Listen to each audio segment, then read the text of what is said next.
Anything in particularly uh, those of the subject that we covered before? If there's any questions, please feel free to yeah, speak. I'm not good in going into the chat box. Maybe you can unmute and you can say it. Yeah, thank you, Geshe La, for your teachings. This is Thank you. great. I was wondering, you were talking yesterday about the prayer of the benefits and the short 21 praises of Tara. Could you Right. repeat again the number of times to say them and maybe also talk about the long praises? Okay. How often? How long? Yes. So mm, the long 21 Tara process understood that it is compositions of Buddha Vairocana, and the transmission of this blessing lineage came through Guru Shakyamuni Buddha, through Manjushri, and all the way up to our living masters, and all of us, and many of us also have that lineages. And so due to it is being Buddha's own word, it carries very, very powerful meaning and blessings, and that we can understand that when Shakyamuni Buddha assigned Bodhisattva Manjushri to be the custodian of this practice, the holder of this lineage, and asking him to, diligently practice. And then the shorter, the one verse of prayers, uh, which is also praises to 21 Tara, but just in one verse, which is composed by Lama Atisha, the great Indian Pandit, I think, who came into existence around 19, let's say 11th centuries, I think later 10 to 11 centuries. And Lama Atisha, um, um, so yeah, he's Indian master. He is understood as the crown jewel of the Panditas, the great Panditas of the Nalanda and Bikramshila University, uh, which is the main institutions where the great preservations of Buddha Dharma happened after Buddha passed away. Sometime after 400-500 years time. So they are the master among the great master like Nagarjuna, etc. And Lama Atisha has a um direct contact with Mother Tara. I briefly mentioned the story before.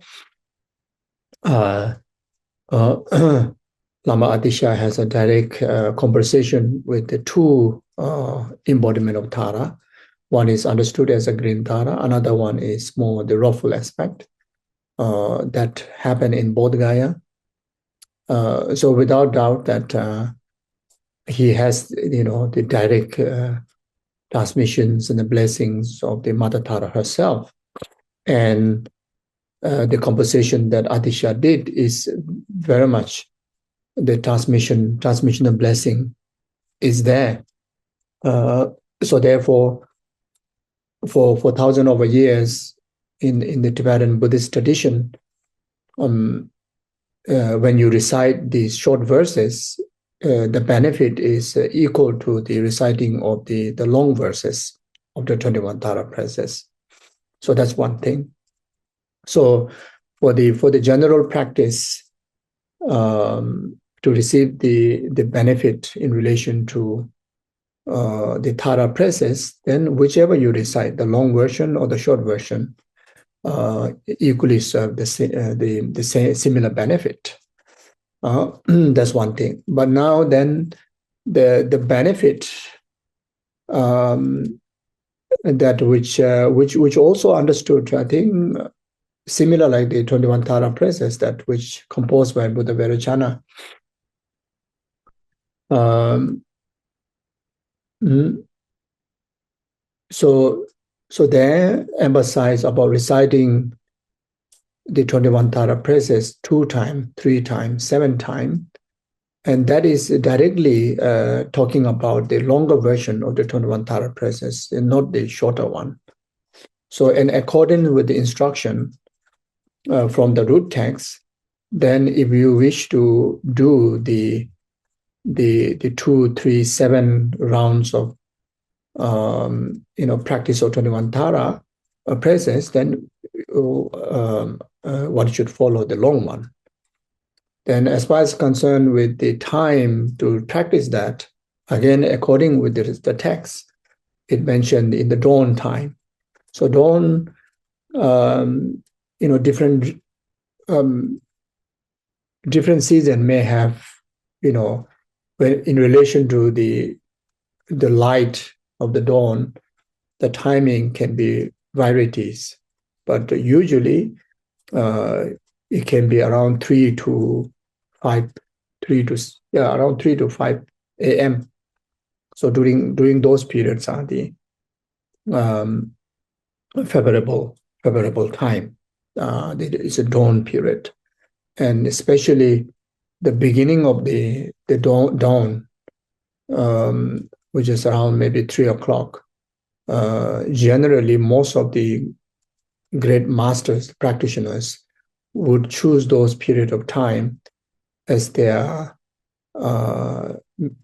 sadhana practice or meditation practice. So in the morning, such as His Holiness Dalai Lama, he normally conduct his morning prayer sessions, meditation sessions, around 3 something. And I remember my late master, like Islam Kuncho, he's every day morning meditation, morning sadhana practice, he start 3 o'clock. When we talk about Kyabje Lama Sopa Rinpoche, of course, Rinpoche is like 24 hours, for him. He don't sleep. So, but most of the masters, they would conduct certain concentrated meditations and practice, in the dawn period. In relative level, dawn period is the most quiet period, most serene period within the 24 hours of time. And also for a practitioner, especially serious practitioners of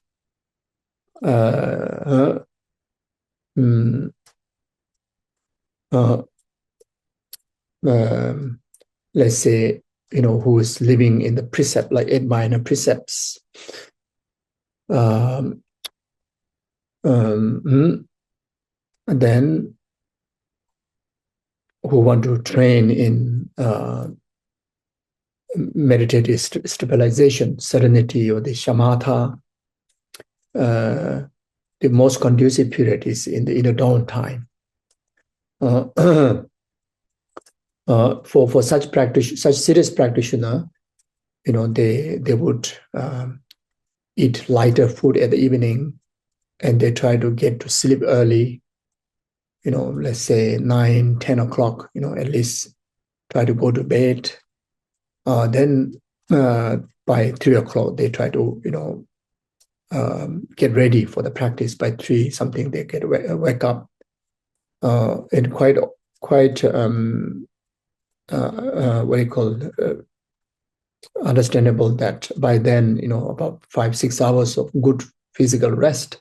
So when you wake up 3 o'clock, the body and the mind will be in the most fresh, most lively level because of well rested at the night. And it is also not what you call the not yet intrusions of busyness of the day. During most people won't work by then, and also if we are practicing in the family environment, I think most family during that time they will be quietly sleeping, isn't it? So as a practitioner, when you wake up around that time, and until all the family members wake up for breakfast, by then I think you must have complete your sadhana. You must have complete all your practices. Then that way that you can also, no need to skip your family time together. So in fact, in an ordinary environment, like family environment, this timing is actually great, great benefit. It's really favorable for us. As a practitioner, we also don't want to behave differently from rest of the family. Try to alienate ourselves. Try to skip family responsibilities, and in ordinary environment, sometimes family would misunderstand if we skipping, the normal day-to-day kind of breakfast together, and etc. So especially for us, in fact it's very practical to sleep early. It is okay for us to, I think, skip late night parties. Late night parties.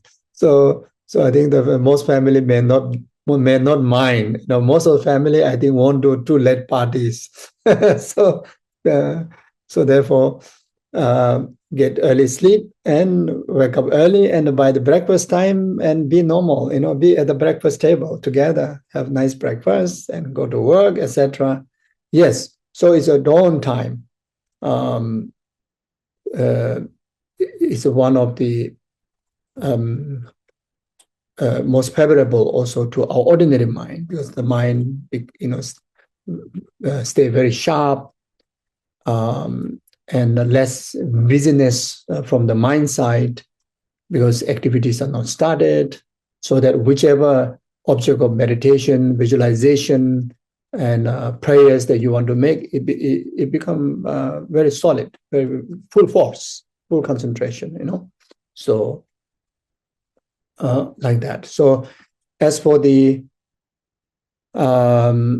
making wishes in relation to these 2, 3, 7 times of practices, of course, you need to conduct in one sitting, and without interrupting our speech with other than the prayers and the aspiration that you want to make,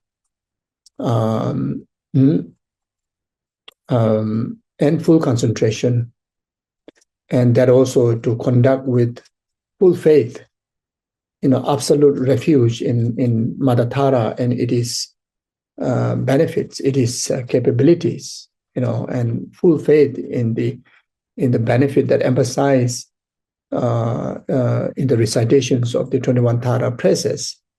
It says that if you wish to have a children, you can have it, after making 2, 3, 7 times of practice, very much all the wishes will be fulfilled. In many cases that our wishes are not fulfilled, even some of us have tried to do that.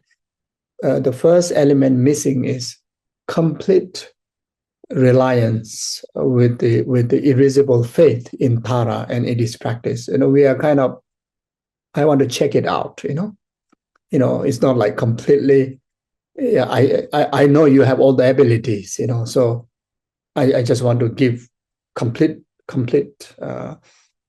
the wholeness of my effort in this practice, and whatever result is it is something to be fulfill my wishes in whatever outcome, and definitely it has to be most beneficial.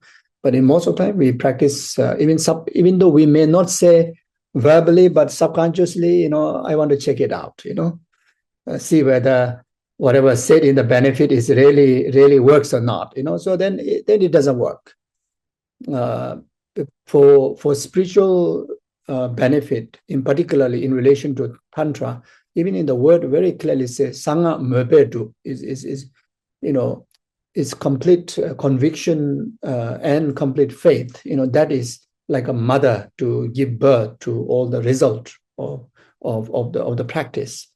So we need to have a very strong refuge and conviction. So these are the very important elements. Then you make wishes or mundane wishes.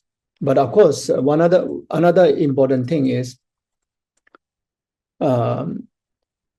the wishes that we make has to be either by nature is virtue, or something that conditionally, it become a virtue. Circumstantially can become a virtue. Meaning that maybe the action by nature is not necessarily a virtue, but your motivation is a virtue for the purpose of actualizing that wishes. Let's say, wishes to actualize abundance, like let's say material abundance.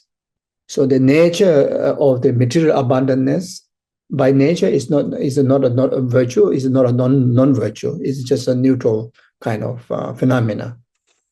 But achieving that abundance can become a virtuous accumulation if we have the virtuous intention. And it can be even altruistic virtue, Dharma. If we have a Dharma intention, like bodhicitta intention, it can even become, the cause of numberless sentient beings benefit after enlightenment. So therefore,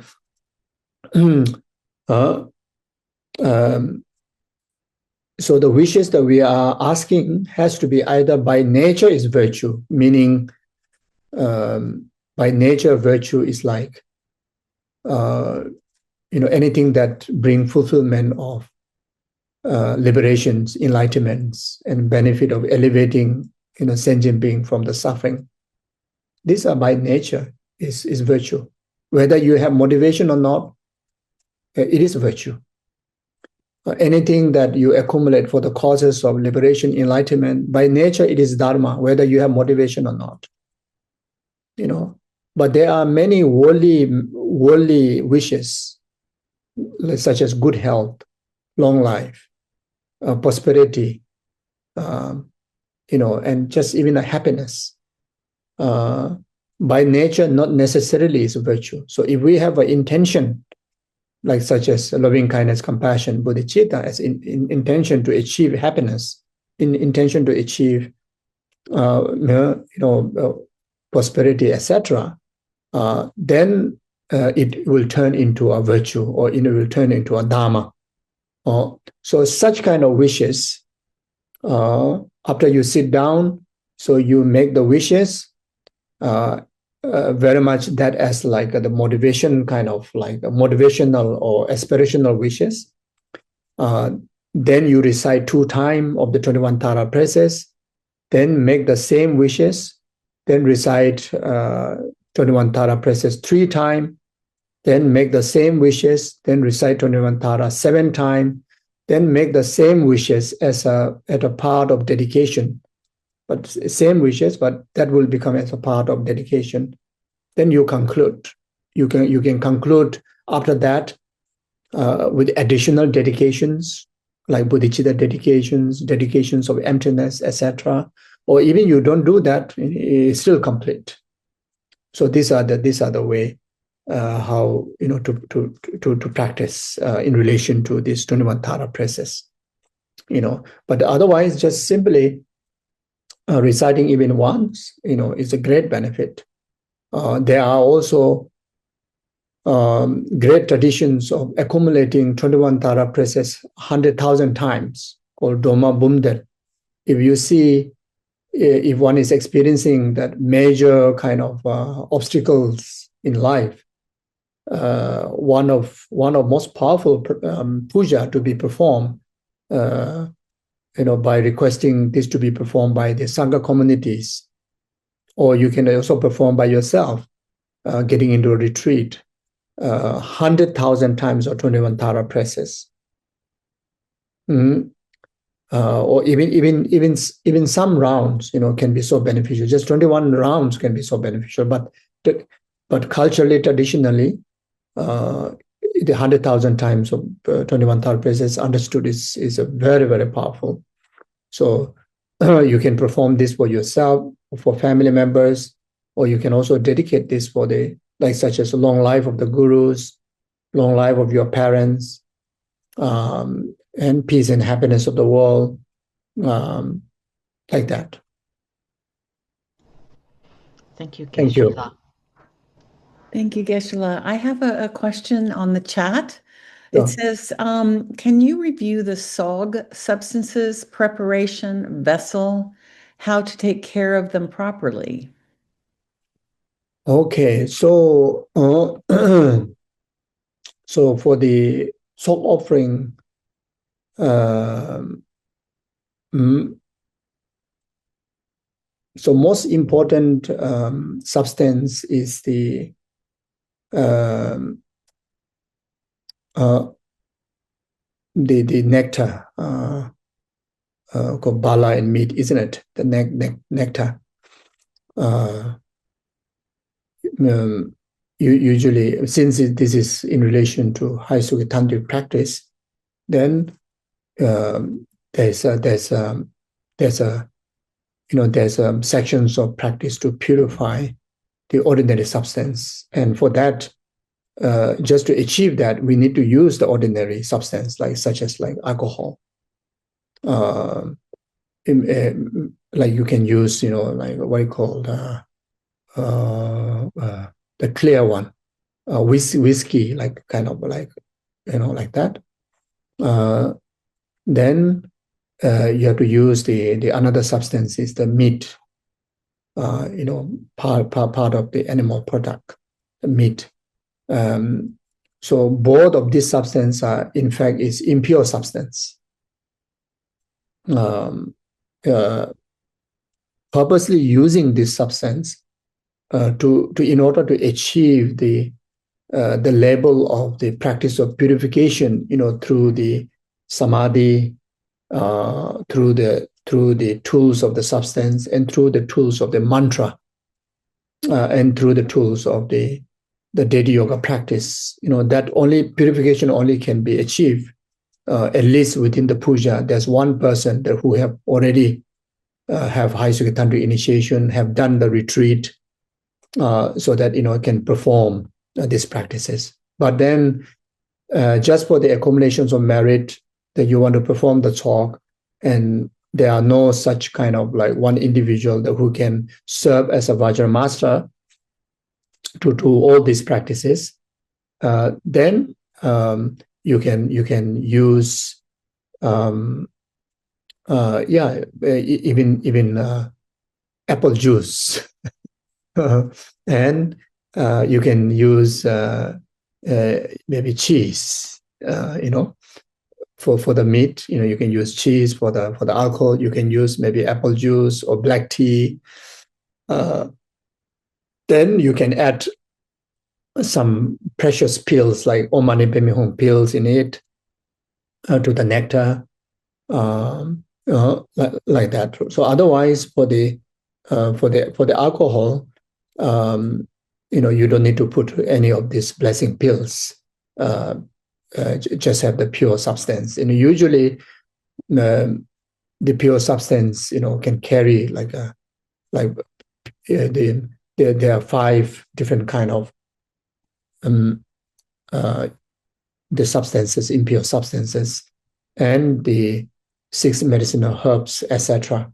So anyway, in short, use alcohol and meat. So these 2 are one of the most important, the talk substance. Then on top of that, then certain goodies, maybe like cookies, or in the Tibet Himalayas, they have samba, so they make the kind of cake out of samba. So in our case, we can use cake. Can be delicious cakes. It would be wonderful that if those cakes that contain 3 whites and 3 sweets, that would be great. Some of the biscuits also may contain 3 whites and 3 sweets, like such as 3 whites, like a milk, yogurt, butter. 3 sweets are the sugar, rock sugar, honey, normal sugar, and the crystal rock sugar, honey, all these three. So otherwise, you can also arrange, during with the top offering, you can arrange 3 whites and 3 sweets in the form of offering that you can even distribute later for the public to take as a blessing, or you can just offer on the altar just for the sake of offerings. You can also do that, but it's not something must. But if you can, why not? So otherwise, some biscuits, some fruits, some chocolates. So basically, whatever you feel delicious, whatever people can enjoy delicious, the best one you offer as a sort offering. So these 3 things are those substance for the Guru Puja, the sort offering. Then for the implement, at least for the Vajra master, if there's no Vajra master, then the Omje, the chant master, has to act as a Vajra master.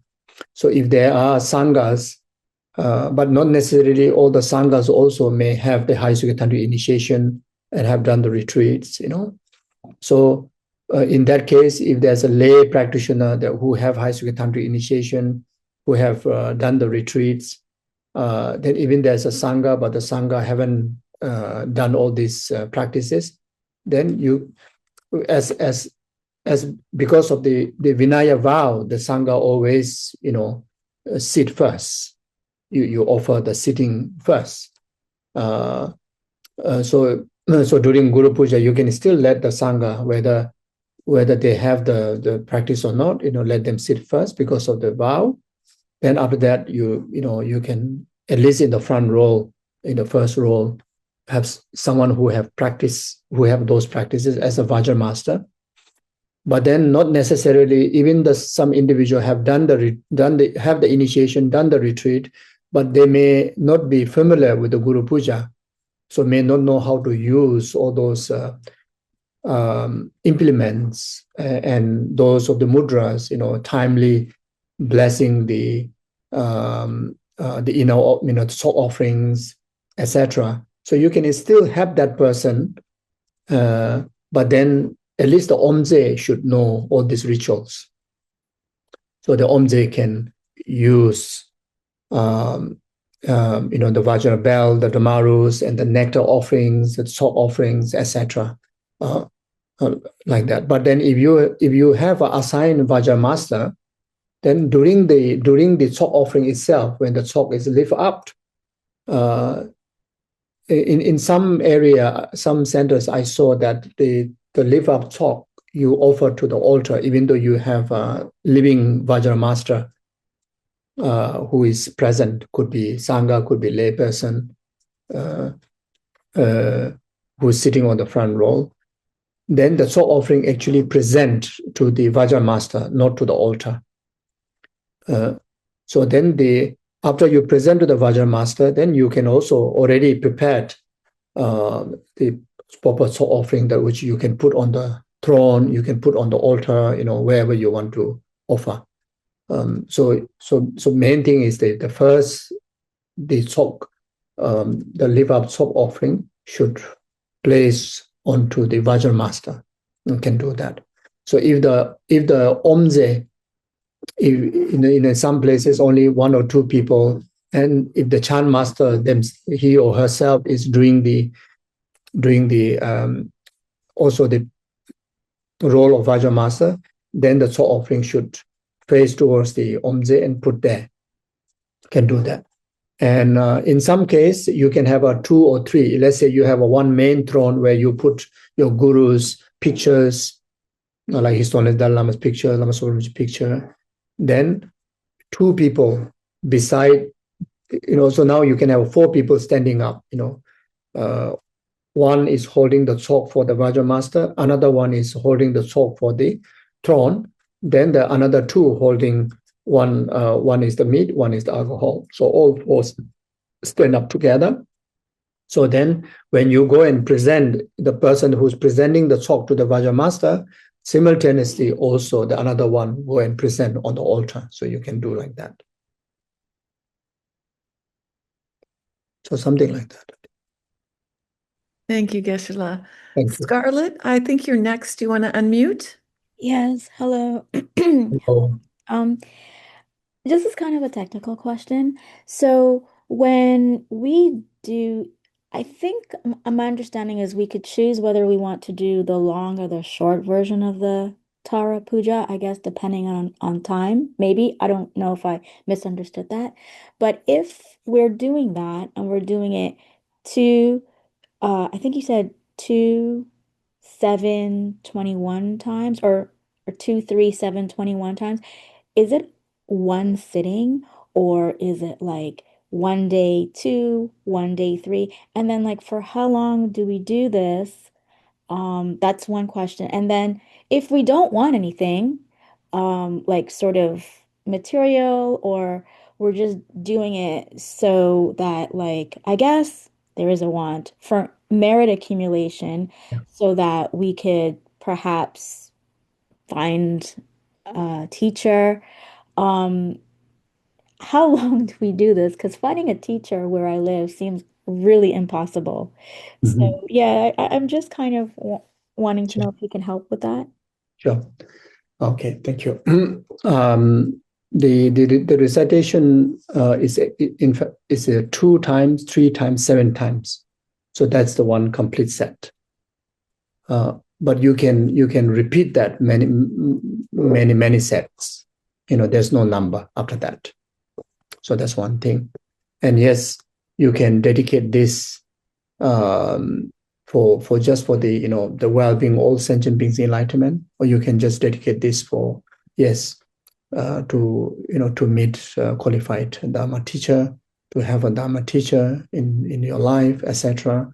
So any wishes can be meaningful that you can dedicate for that. Yes. Okay. Um, so is there a period of time we do it, like Oh, 3 months, a I year? see. No. It's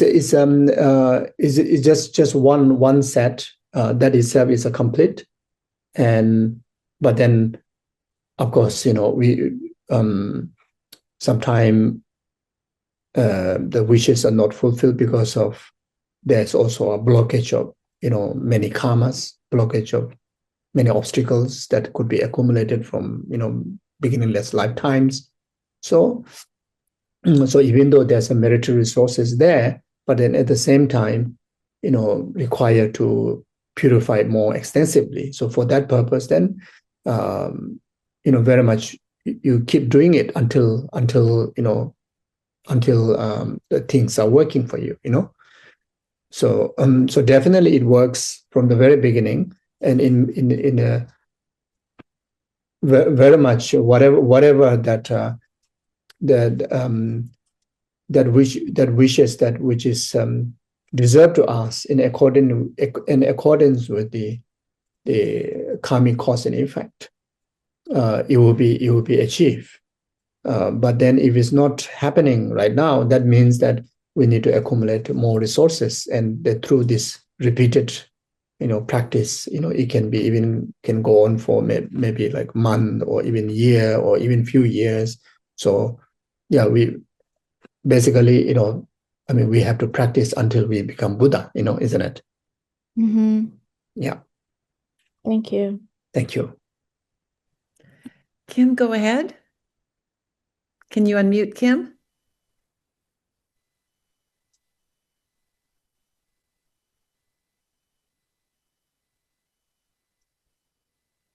I'm not sure where she went. Susan, go ahead. I had my speakers turned on. Oh, okay, they're here. Okay, all right, good. Go ahead. I forgot. So hi, Geshe-la. Earlier, you mentioned that Yeah. when we chant the Tara mantras, and actually any mantras, it's important to pronounce them properly. Can you recommend a way for us to learn how to do this? Because I know they have their own energy, and if you do it the right way, then the energies and everything Yes. starts coming into Okay. place. Thank you. Yes, the pronunciations does play important roles. Yes, that's in general, you know, and especially if we can pronounce as close as the Sanskrit, because the mantras are originated from Sanskrit language.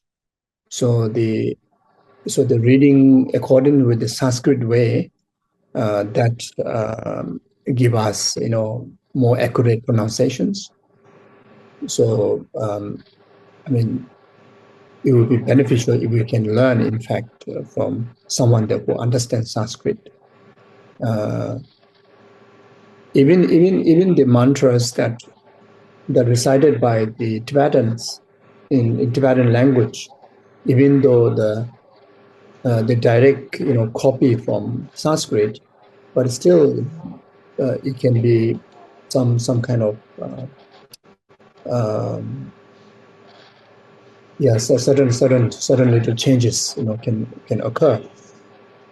So so the best is all the mantras if you can learn from someone who understands Sanskrit. That's one thing. But then again, if reciting in Tibetan language, uh, even though may not be exactly the Sanskrit way, but understood that it had great benefit because the transmissions of many of these mantras are transmitted in Tibetan language. So because of the transmissions are transmitted in Tibetan language, the lineage blessings has extra benefit, even though the pronunciation may not be exactly the way how the Sanskrit pronounce is, but still, it served the full benefit because of the lineage transmitted through Tibetan language. And that goes to similar with all the Tibetan chanting in Tibetan language. So most of the prayers and sadhanas, the Cittamani Tara, the sadhanas, most of the text that we have is very much, compiled by the Tibetan masters, who have a direct visions of the Tara, as I mentioned before, like Tabu Dorje Chang, etc. So the transmission came in Tibetan language. So if you happen to reside in Tibetan, even though one may not understand all the meanings of the words that you're reciting, but the lineage blessings, can serve a great amount of benefit to causing realizations and blessing to us. So the mantra has a similar kind of thing. So now,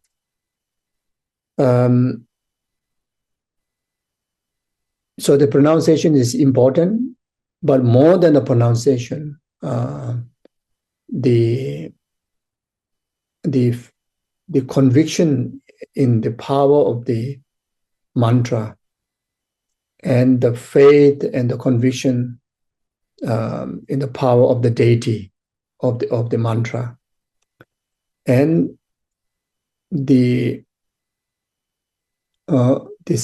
concentration that you invest when you do the recitations of the mantra on the basis of one-pointed devotion, one-pointed devotion or faith to the deity. Then in that case, the faith and conviction is more important than the pronunciation. So some of you must have heard, I've shared this, in the past. Like in Tibet, during, could be, 13 Dalai Lama's time or previous other Dalai Lama's time. So there's one practitioner, lay practitioners of White Umbrella Deity. So he was circumambulating the Potala Palace while reciting the White Umbrella Deity's mantra. So when His Holiness was looking down from the window, when he saw this individual practitioner he can vividly see white umbrella deity, and white umbrella is completely on his head, going along with the man that who is circumambulating the Potala palace. But the recitation of the mantra, he must be reciting so loudly that he recite total wrong pronunciations.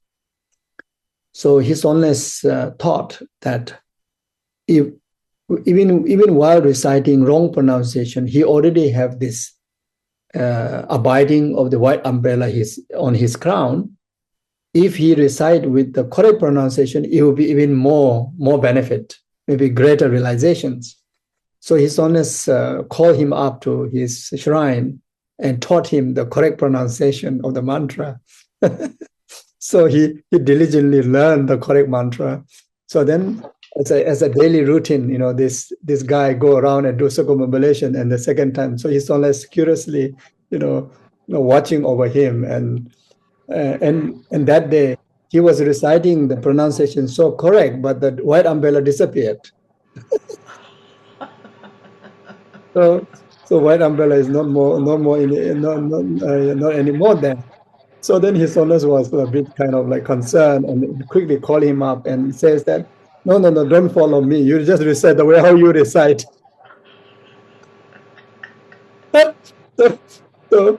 So then His Holiness again, checking out, and the white umbrella came back. So here we can see the devotion, the faith, the refuge, the reliance is more important than the pronunciation. Yes. Good to know. Thank you. Thank you.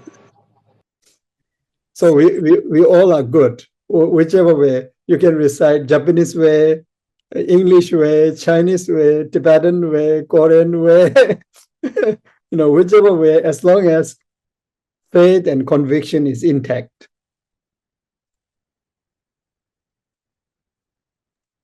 Go ahead, Susan. Thank you, Geshe. Thank you. So my question for you is, the sadhana that we did yesterday, that is the sadhana we should do, or the practice we did yesterday afternoon. And then also, where does the mantra fall within that practice? Okay. So usually, after the self-generations of the deity, then after that, then you can, you can recite the mantra. So in the sadhana, very much whenever there's recitations of 21 Tara praises, so at the end of that, you can recite the mantras if you like to insert the mantra.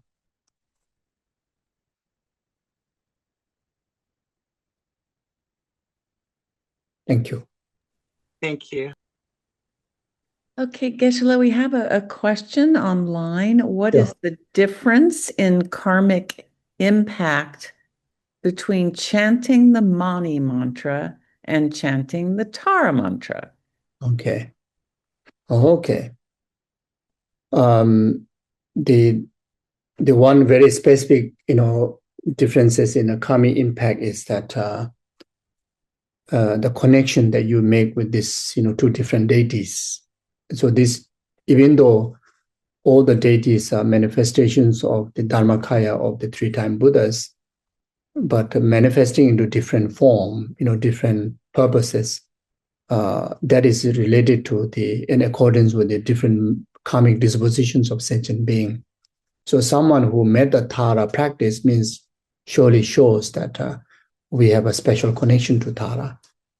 And then you practice the Tara mantra, the connection, establish even more stronger.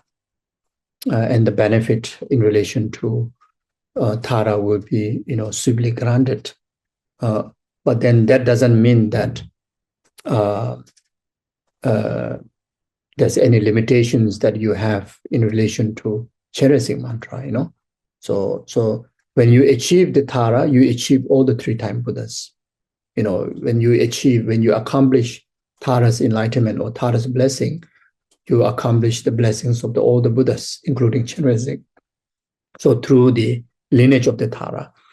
So if someone has a connection to Chenrezig, then similar way, when you achieve Chenrezig's enlightened state, you also achieve the enlightened state of the Tara.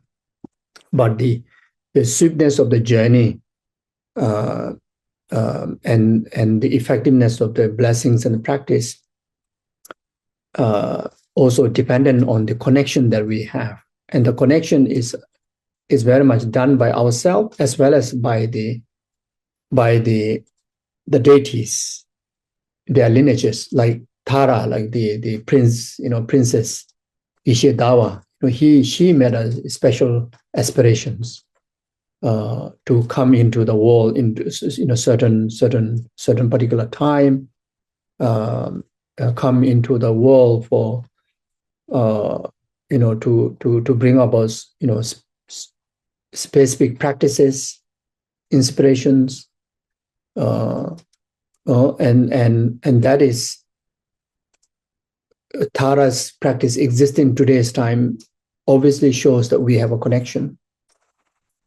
And many people naturally have connection with Tara than many of the other deities, compared to many of the other deities. And there are also many people that who there are some people who don't feel that they know Tara well, but they feel so comfortable with the chain basics. So these are the karmic connection we already have in the past, and now when you relate with that deity with any practices, will strengthen our connection, will strengthen our karma. Thank you, Geshe-la. Rami, go ahead. Hi, Geshe-la, Tashdele. That's a delay. Romney from US? Yeah, how are you? Oh, okay. Hello. Okay.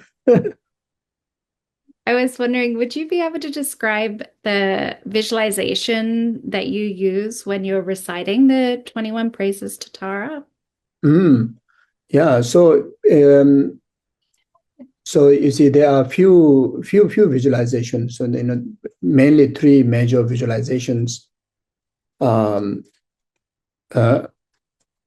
you can say about four. One is you just visualize the green Tara, then you just accomplish all the 21 Taras. You visualize as a front generation, you visualize the absolute presence of the green Tara above your head or in front of you, about 1 feet above from your forehead.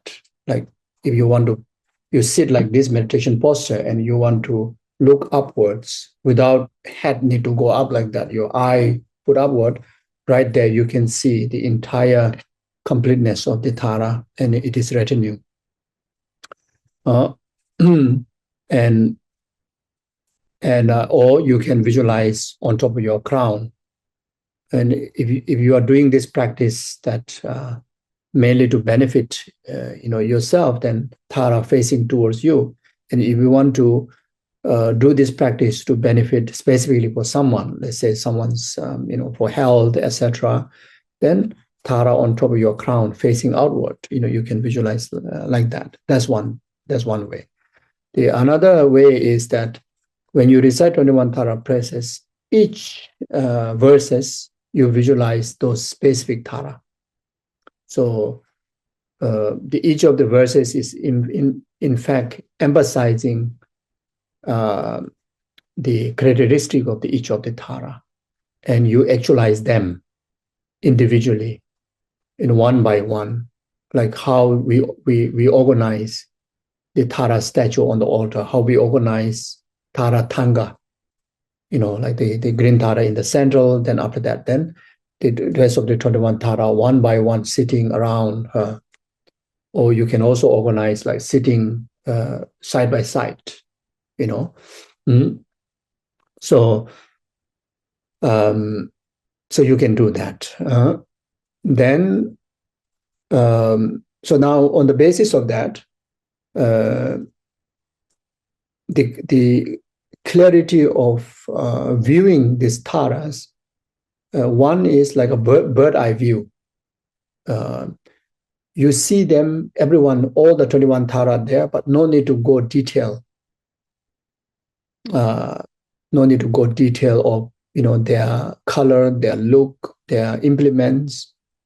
but just knowledge is out there. You saw them out there, but like that. So that's bird eye kind of visualization. The another visualization is the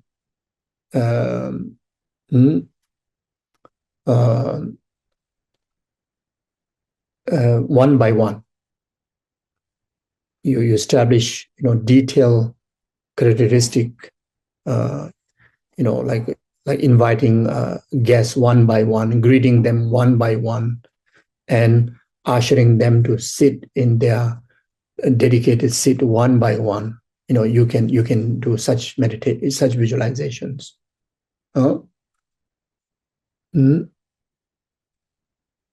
Then another one, the third one is you visualize them, whichever Tara comes in your way, can be green Tara, white Tara, red Tara, and you understand this Tara is the embodiment of all the rest of the Taras. And let's say even though you're visualizing green Tara now, but then you want to practice the green Tara in relation to long life. So long life Tara is a white Tara. So you understand this green Tara is one entity or embodiment of the white Tara. And you can accumulate the white Tara mantra.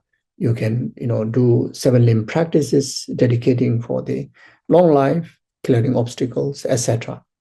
So these are the varieties of visualizations that you can do according with what suits to you. So all are equally correct and beneficial. And you can also do that actualizing the detailed mandala of the Tara. So you study the mandala, it is, if you want to do very detailed, then study the measurements of the mandala, the colors of the mandala, different implements in the mandala, different significance of the directions and the colors.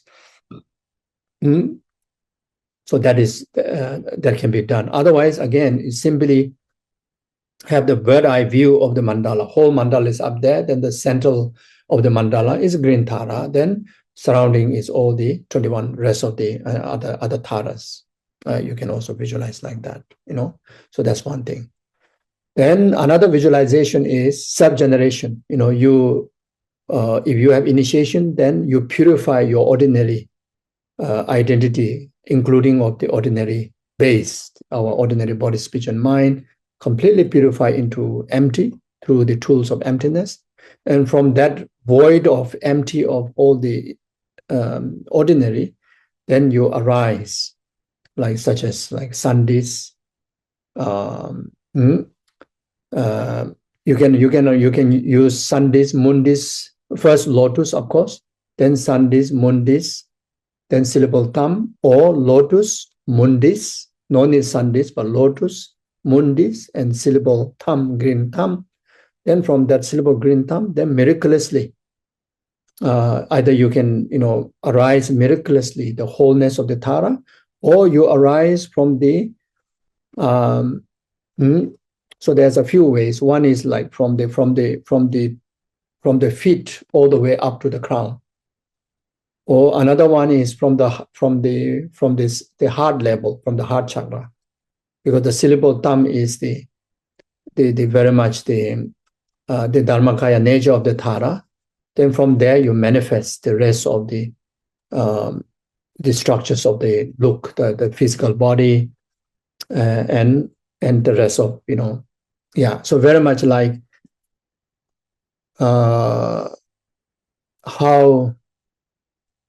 how babies form. So the lotus is very much, in Apetal, lotus is very much like the womb. Then the mundis,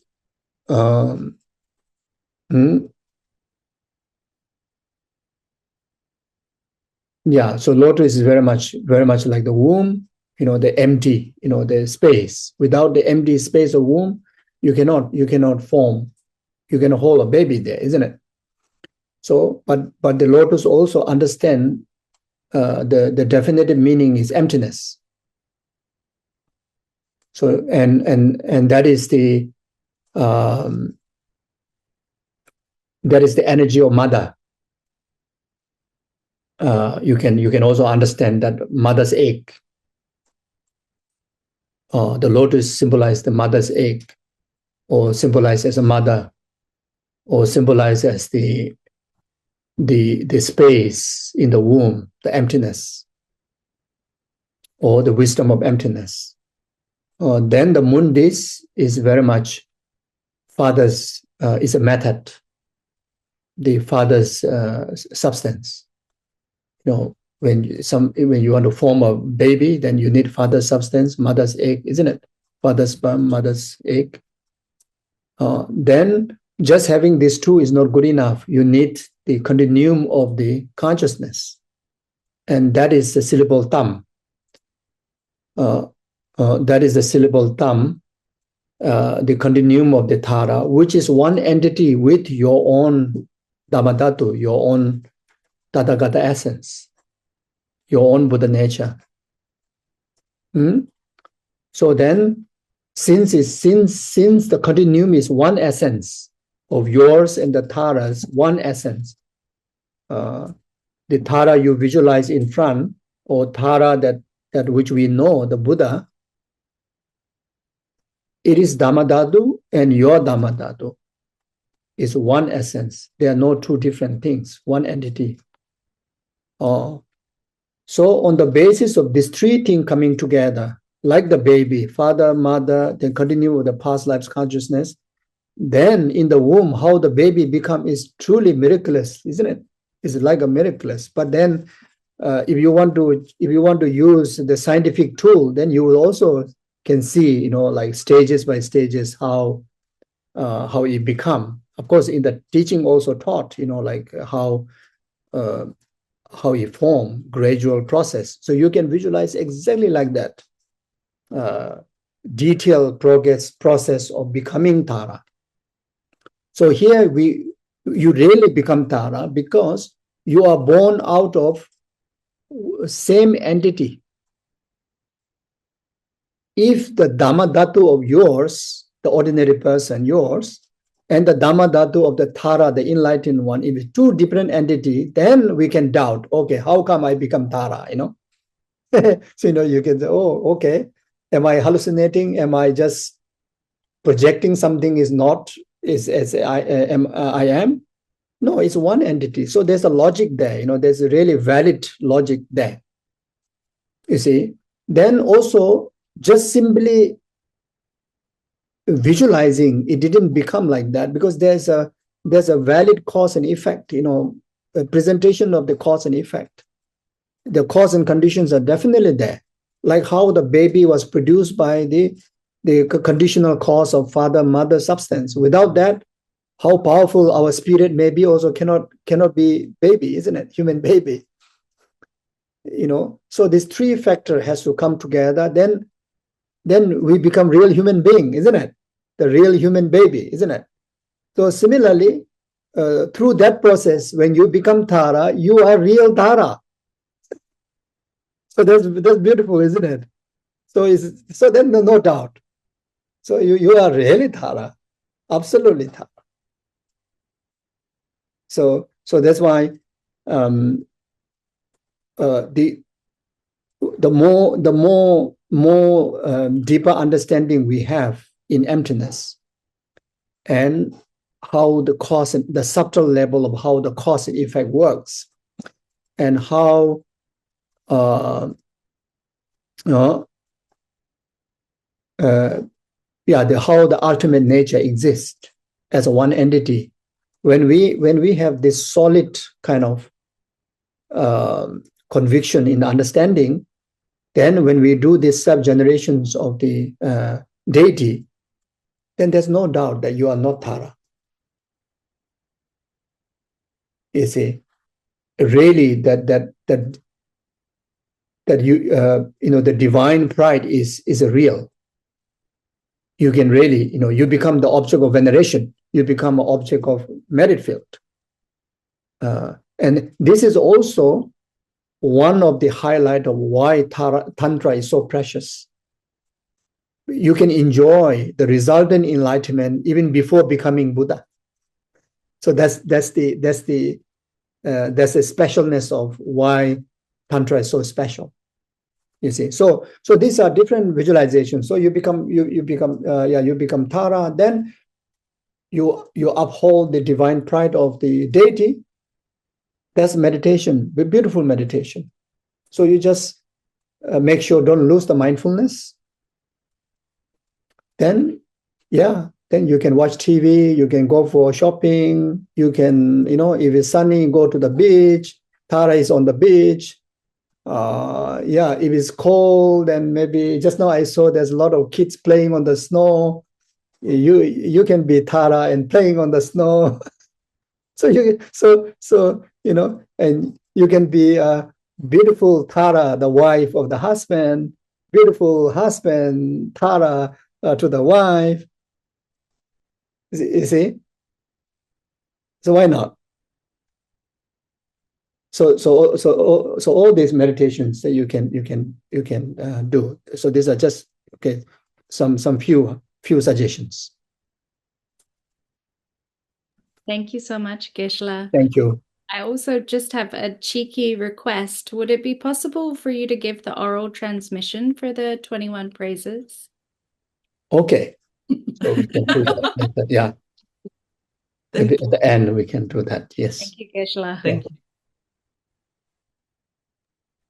Right. I think Susan, you're next. Go ahead.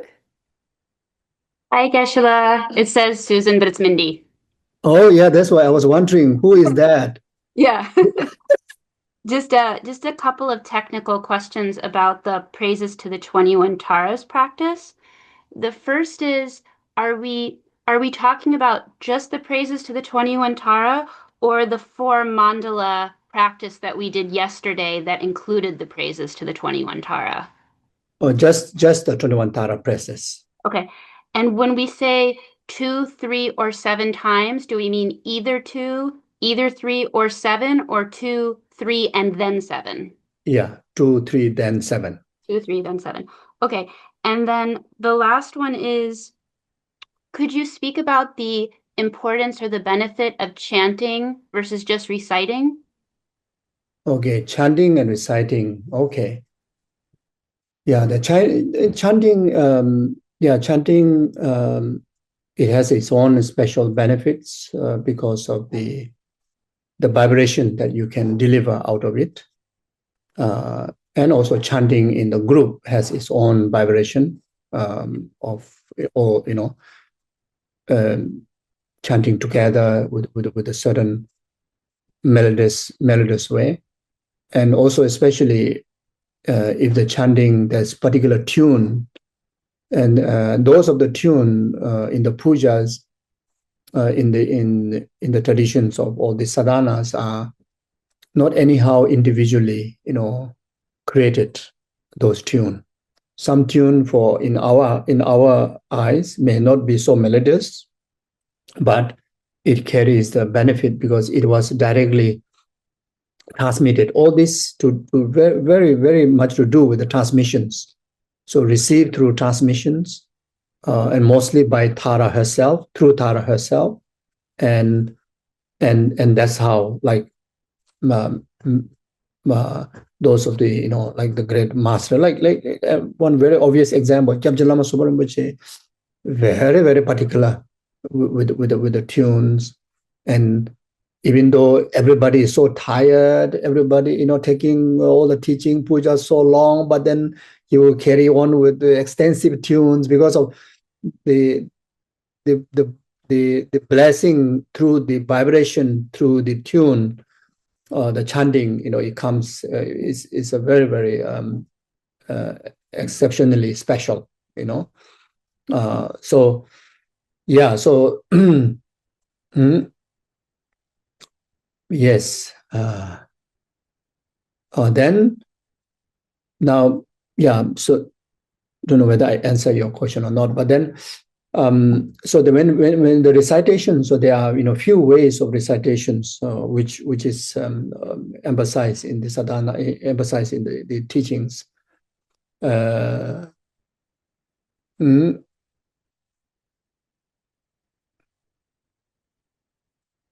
Yeah. So three ways.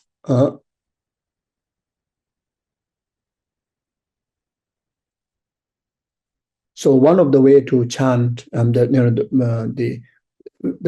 much the volume when you recite, especially mantra. So this one especially to do with the mantra recitation. You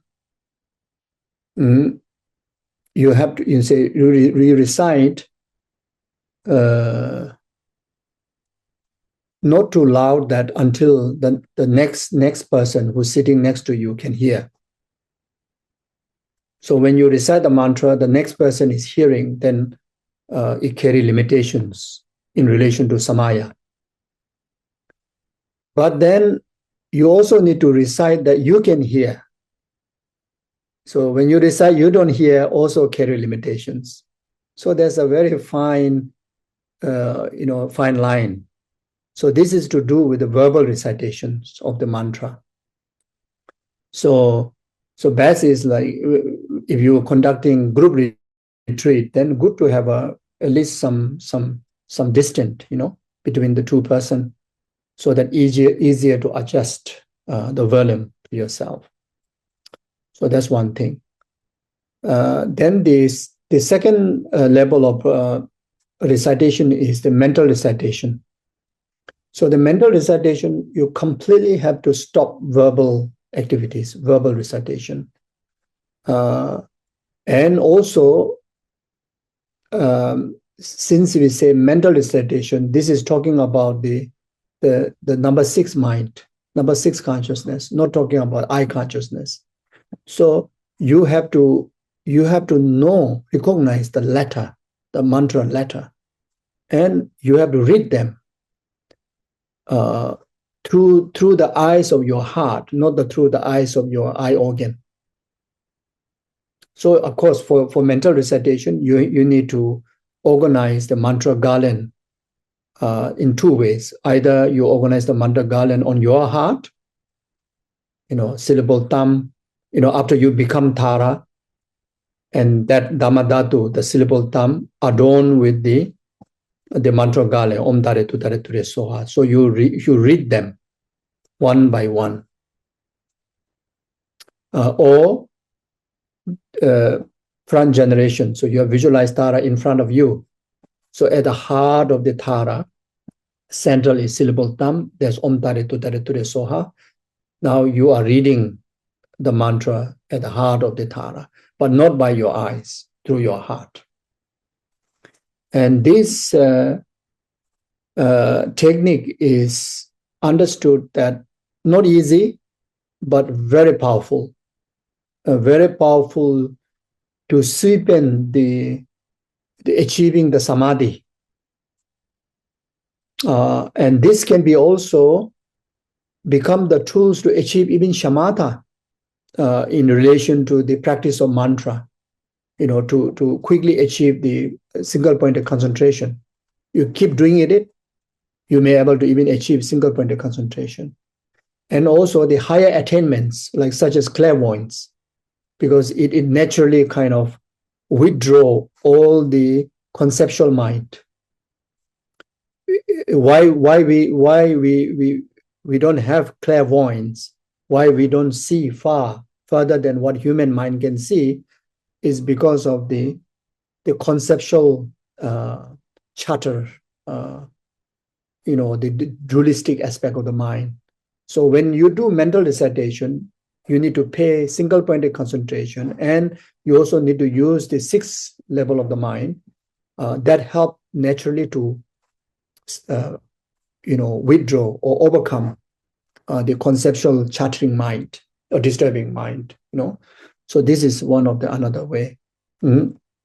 It is also taught that even to achieve blessings of realizations, it could be anything, spiritual realizations, doing through the tools of the mantra recitation, the mental mantra recitation, can cause a great force to achieve those results. That also understood.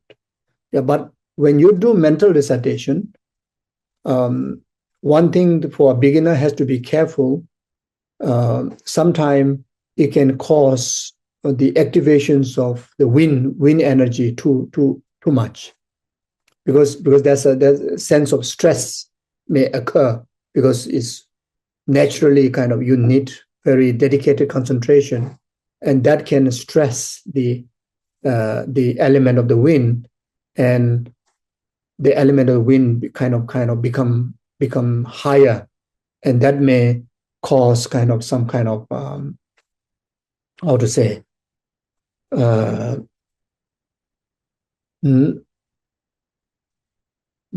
to say some kind of hyperness, and that may even cause some problem to sleep, and then eventually there's a danger of causing the wind problem or lung problem, can be quite destructive. So it also has to be careful with that, but in any mantra recitation, it's advised to at least do some rounds of the mental recitation. Thank you. Thank you, Geshe-la. There's a one online in the chat from Lauren. She said, I'd like to ask Geshe-la to speak more about working with Tara to transform ordinary life, death, and intermediary into the uncommon realization of Dharmakaya, Sambhogakaya, and Nirmanakaya. I'm particularly interested in hearing Geshe-la speak more about working with the intermediate state to achieve Dharmakaya, and also wondering how to work with Tara to help others in the intermediate state. Mm-hmm. So the technique is similar to the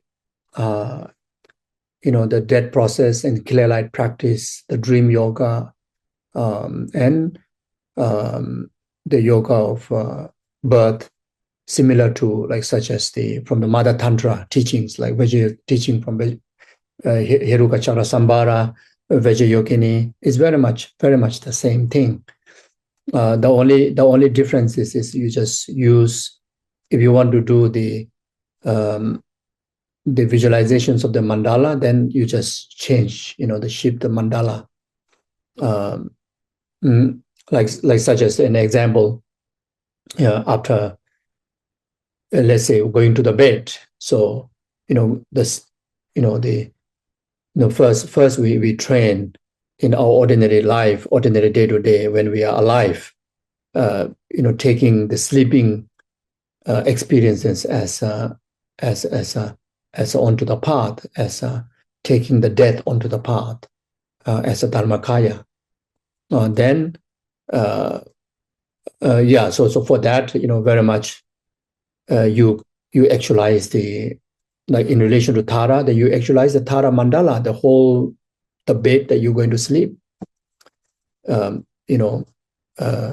Lotus, Sandis, Mundis, then you arise as a or you are Tara already, so you are just now the Nirmanakaya aspect of the physical Tara going to dissolve into Dharmakaya.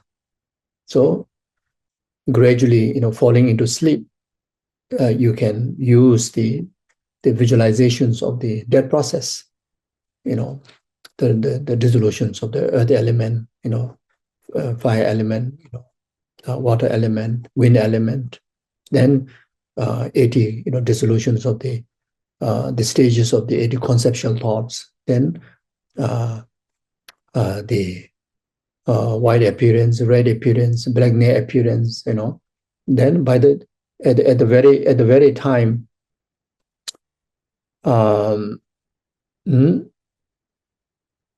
when at the very time that when it's the very last stage of the going into absolute sleeping stage, then that turn into the experience of Dharmakaya, or taking the death onto the path. Now here, taking the sleeping onto the path, dissolving into complete the zone of void of losing all the graspings, grasping of entire relative world, and completely arrive into the absolute, the Dharmakaya state, in other words, the emptiness state. And by losing the grief of all the grasping towards the relative world, then one start to experience bliss. Then there, you unite the union of the void and bliss. And that is none other than experience, similar experience as you call the clear light experience, you can call as a Dharmakaya experience. And what kind of result that you're going to achieve out of this practice dependent on the merit purification we have in our lifetime. So if we already have done great purifications, not much of, very much no limitations left of like delusions, the defilements, and accumulations are also greatly accomplished, merit of wisdom, merit of method.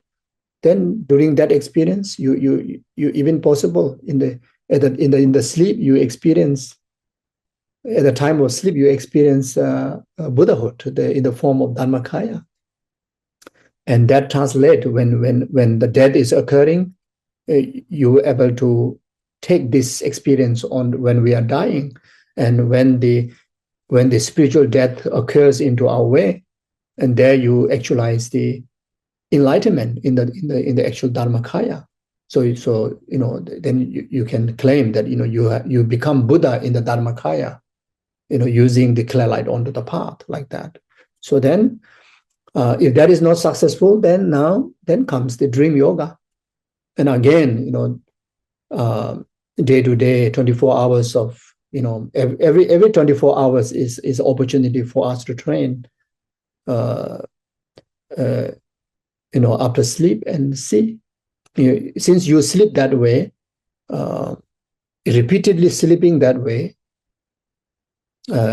already kind of getting closer to achieve the dream yoga, the success of dream yoga, which is the success of similar success in relation to intermediate state, taking intermediate state as onto the path of achieving the Sambhogakaya state of enlightenment, enlightening in the Sambhogakaya.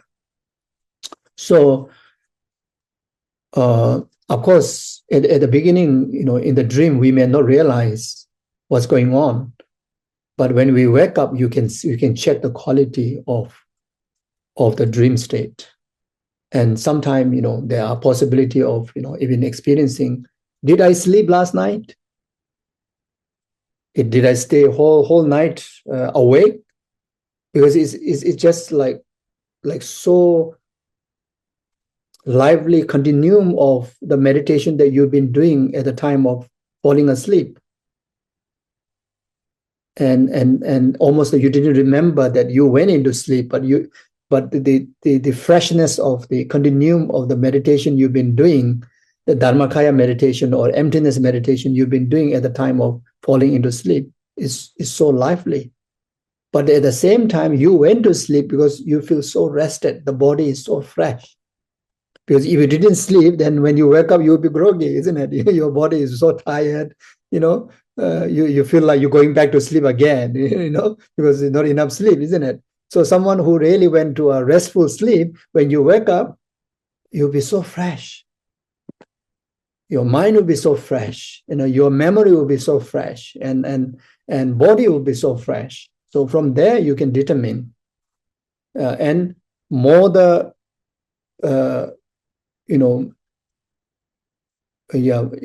it's almost like more that you experience the uninterrupted kind of continuum of the meditation that you have done at the time of sleeping carries when you wake up, and from there you very much getting closer to the dream yoga state. So, and eventually you come to a point that in the dream itself you can recognize the dreaming, the quality of the dream.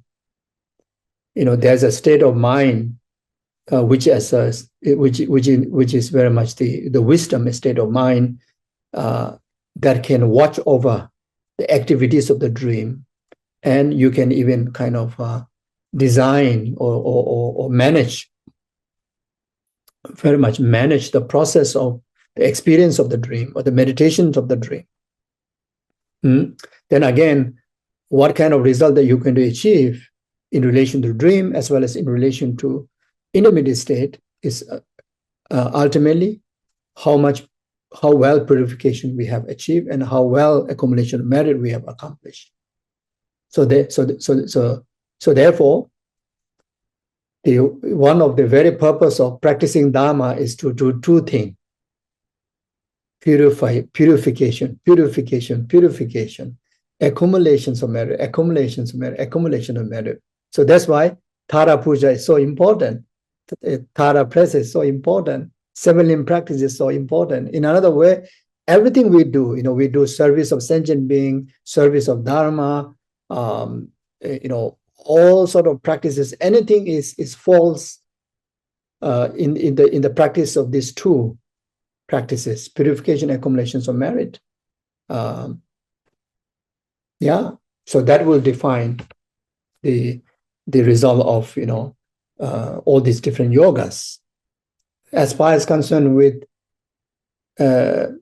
techniques and technical kind of guidance, is honestly not that difficult. You memorize them. There are so many valid texts that you can learn, sadhanas you can learn. Then eventually it become like in your memory. So those are easy. But the most difficult part is to stay steady, consistent purification practice and consistent accumulations of merit. These two are the things. And this can be very much done effectively when our motivations are always refreshed, like in refuge, in bodhicitta. It doesn't really mean that our physically always have to be active, always have to be the gym of Dharma, not necessary. So there's nothing to go and build a muscle, every ordinary activities of the 3 doors have to take onto the path. And the way to take onto the path is through motivation. And the best way is through altruistic motivation. So that's why, like even our session since this morning, in between whatever manner we do, everything become Dharma. Everything become purpose of purification, become purpose of accumulation of merit, because we did bodhicitta motivation by dedicating the rest of our existence. We already bought one of the best insurance this morning already. If in case tomorrow onward we forget to make dedication or motivation, we already dedicate today for the rest of our existence and the rest of our life, and in particularly this whole year, and this whole month, this whole week, this whole day, and especially this session. So there's no chance to have a leakage at all. You see, so that help us to accumulate altruistic merit, and the altruistic meritorious deeds are the most powerful antidote for the purifications. So then whatever technical knowledge we have, use them. Then okay, we all are okay. So anyway, so then if that also not successful in the intermediate state, also didn't manage to become enlightened, then we secure our rebirth. Then you wake up, and again, to wake up to do what? Wake up to do these 2 things: accumulations of merit, continue to do purification. Then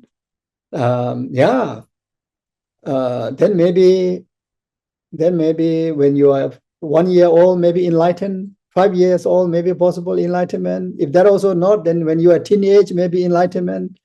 If that also didn't make it, then after marriage. If that also didn't manage, after divorce. If that also didn't manage, after remarried. If that also didn't manage, after have a baby. if that also not enough, after 2 babies, 3 babies, 4 babies, 5 babies. So whatever way, or single, or just stay single, doesn't matter. Whatever way, whatever lifestyle that you have, after become sangha, after become meditator, after become old, but at least before death, maybe enlightened.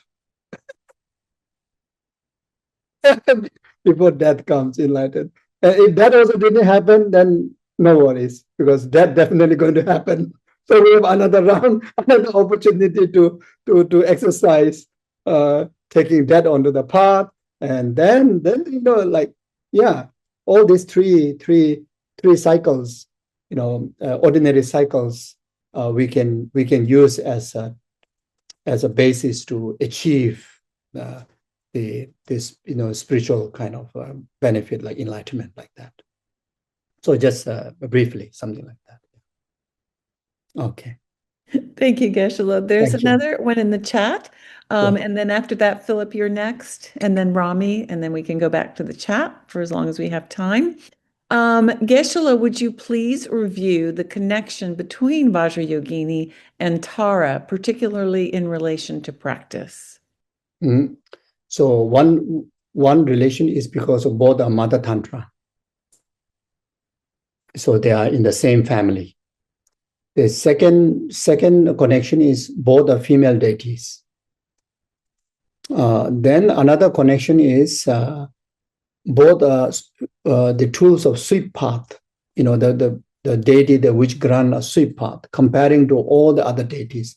Tara also grant the sweep blessing, the sweeply in granting blessing, and Vajrayogini also, unlikely than many other deities.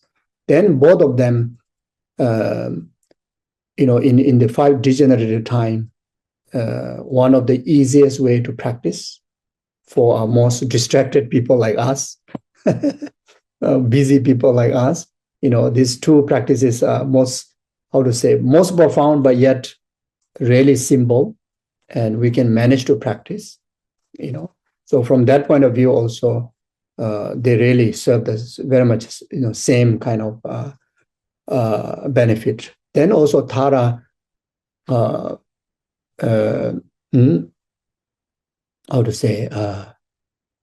it also has the Haisuki tantric aspect of the element. So like the Vajrayogini, like that. Yes. So maybe some of these points, that can be reason also.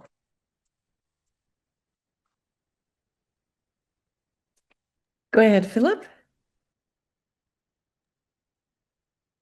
Hi there. Thank you, Geshe-la Maharaj. Don't debate here, okay? I promise. Okay.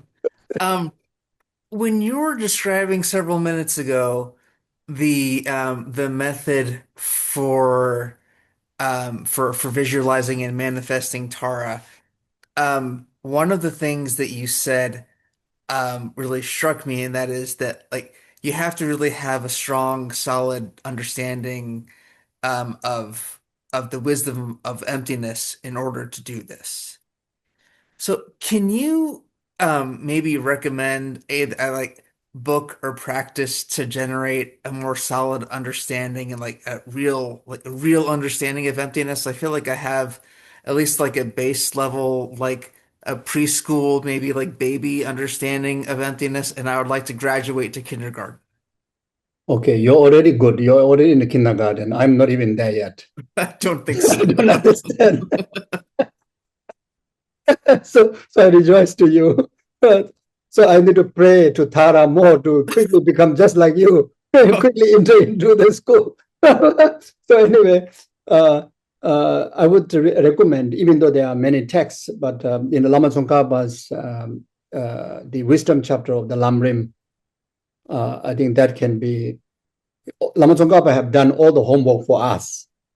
So we don't need to go and search this text, that text. He have done all the job for us. We just need to read, at least. Just by reading, we already get to understand. But one thing, a little challenge for the, if you don't have a slightly broader philosophical learning, on the emptiness chapter from the philosophical treatise, then the wisdom chapter of the great Lamrim Chemo, may feel little challenge, little confusing, because there's a philosophical debating system also put there.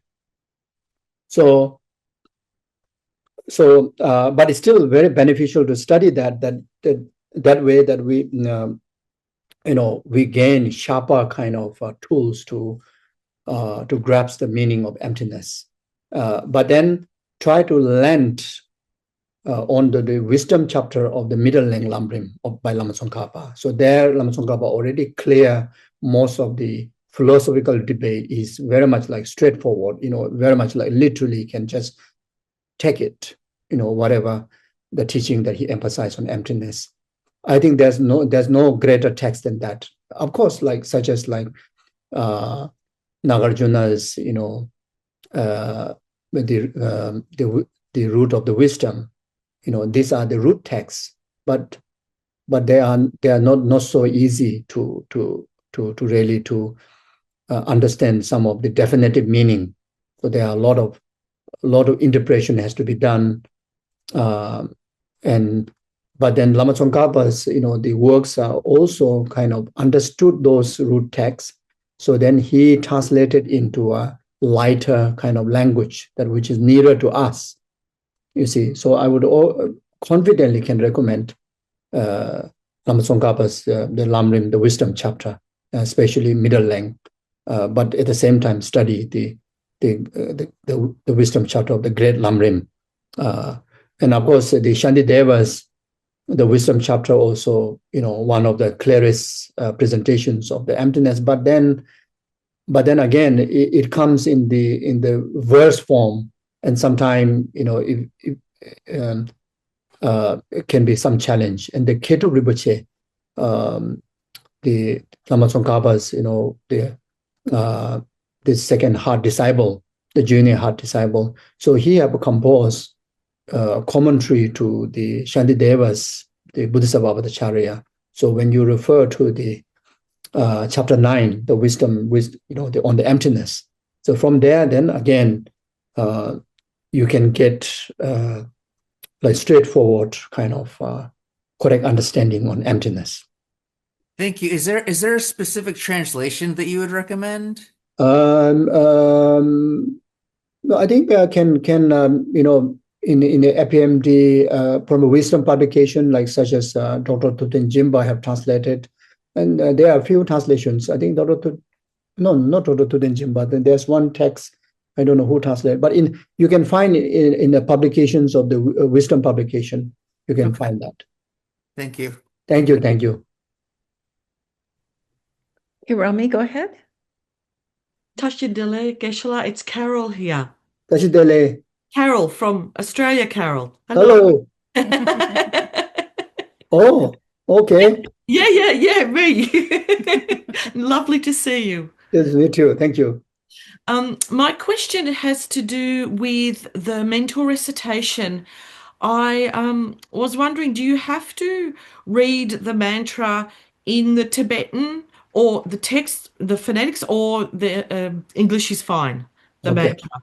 Okay. So, so the best way is to read the energy letter, not a Tibetan letter or Sanskrit letter or English letter, but you can recognize the mantra, the letter from English or Tibetan or whichever is fine, but then you see them as an energy letter, like a light, not this tangible kind of like writing that we have. Yeah. In ultimately, it's supposed to be like that, the energy letter. So that makes sense. Yeah. Okay. Thank you. Thank you. Thank you. Go ahead, Jennifer. Oh, thank you. Thank you, Patty. Geshe-la, I had a couple of questions. One is for the soak practice. I believe it's a prerequisite, doing it twice a month for Mother Tantra, but not Father Tantra. And I'm wondering if you could explain the reason for that. Yeah. So, yeah. So generally, any high Sugi tantric deities, the soul offering does comes, whether it's mentioned or not. It does play one of very important role in, because very important element of the practice, because of the Guru Yoga is the equally, Guru Yoga is the one of the highest meritorious the object of practice in relation to high Sugi Tantra, whether it's Mother Tantra or Father Tantra. So the Guru Puja is a Guru Yoga practice. So because of being the Guru Yoga, then both for Father Tantra, Mother Tantra, equally important. Now, specifically mention about the Mother Tantra, because the 25, 10 and 25 of the Indian or the Tibetan calendars are the chosen days of the Dakas and Dakinis. So the soul offerings, very much there's an involvement of either the practitioner who performed the soul offering in relation to the meditation aspect, and the celestial environment of the merit fields are Daka Dakinis. We name them as a deity, but they are Dakas and Dakinis. So the 20 and 25th, like let's say Heruka is a deity, but it's a Daka. Vajrayogini is a Dakini, it's a deity, but it's a Dakini. So like, let's say the 10th of the 11th month, understood as Daka's day. 25th, I think, is a Dakini's day. So from that point of view, then every month, 10 and 25th as a Daka and Dakini's day, and Dakas, Dakinis are very strongly emphasized from the Mother Tantra. And due to that, since it is holy day, so when you perform a talk, it carries a special benefit. And therefore, it is not really, you can see in the root text from the ancient time, but in the Tibetan masters, you can find, there's recommendations to perform talk on those particular days, like especially asking to perform monthly. So it is a kind of advice to accumulate, like giving opportunity to accumulate more merits. So that's one of the things. So then again, another reason that why Guru Puja, especially like Lama Chopa that we normally perform, very much the 50% of it is practice is generation and completion stages of the practice. And that is the essence of the high Sugi Tantric practice. So each, at least twice a month, in relation to the Guru, you perform the deity's two pillar of the practice, can really help to progress, on the path. So that also one of the reasons why Guru Puja is important, and at least especially performing, you can perform every day, but at least 10 and 25, And in fact, maybe most of our lineage holders, Guru Puja is like daily sadhana, not just 10 and 25 daily practice. Thank you, Geshe-la. And just a question, because different students start practicing highest yoga tantra at different times, and there's always been sort of a question or debate I've heard of, is it actually beneficial, right, in the beginning? And I guess more specifically related to that, as students learn more, it's like, let's say a Yogacara view is more helpful than like a Madhyamika Prasangika view at the moment, right? But it's not Madhyamika Prasangika, or let's say that they don't have a union of calm abiding and special insight, but they're still doing the Tantra. Could you share more about how the practice can evolve as practitioners deepen their meditation and understanding. Mhm. So, like what Lama Tsongkhapa, emphasize, study, not study just partial, study all and study many. So, whether in relation to philosophical views, the yanas, the treatise, the traditions, is so beneficial to study at the beginning. Study, extensively, rigorously. So therefore, even in the philosophical view, it's definitely more beneficial to study all the schools, and it will supplement to each other to really to get to the ultimate understanding of the view. And for Lamrim, instead of studying partial subject, to study the whole Lamrim, whole subject, and that really will give a good result when we arrive to the main body practice of the teaching. Then Sutra, Vinaya, Tantra, all should be studied so that when we arrive to the resultant practice, like a Tantra, you have a really fully prepared foundation. Then there's no room to go wrong. Otherwise, like kind of like a building a roof without a proper foundation. There's a danger of collapsing it. Yeah, like what Lama Tsongkhapa said, Tambo Gyajenta Vamandusan. So initially to extensive study, then in the middle, mm, uh, mm, in the middle, able to translate all the study as instruction, not just information, not just intellectual knowledge. Every study, whether it's philosophy, whether it's Lamrim, Lojong, Tantra, Sutra, Vinaya, everything has to take as instruction. Then at the end, practice day and night, very much with some sort of discipline way. And that is the reason why the sadhanas are recommended, commitments are recommended, because without that, in our busy life, we will skip. And so then at the end, for no other reason, just dedicate completely for the benefit of preservation of the virtue, the Dharma, and for the benefit of sentient being and enlightenment. So this is the manner. So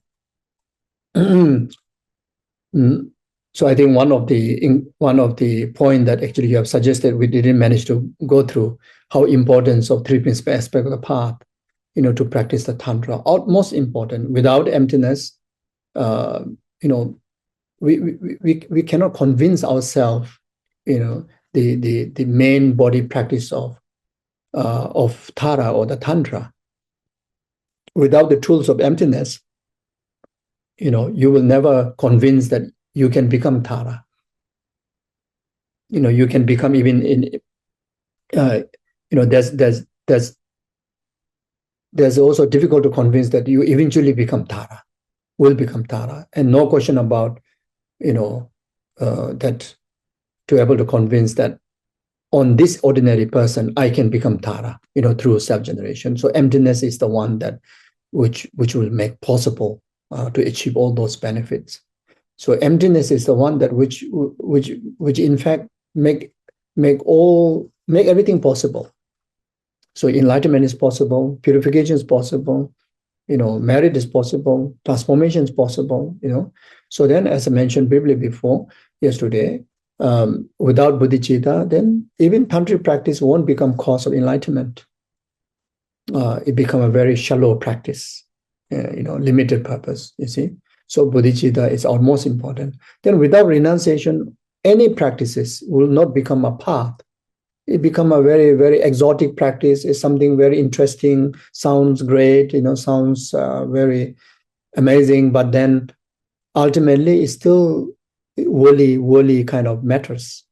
So it cannot become a genuine path. Whether whether any spiritual practice, any Dharma practice become really path to liberation, enlightenment or not is defined by the quality of renunciation, how strong renunciation we have.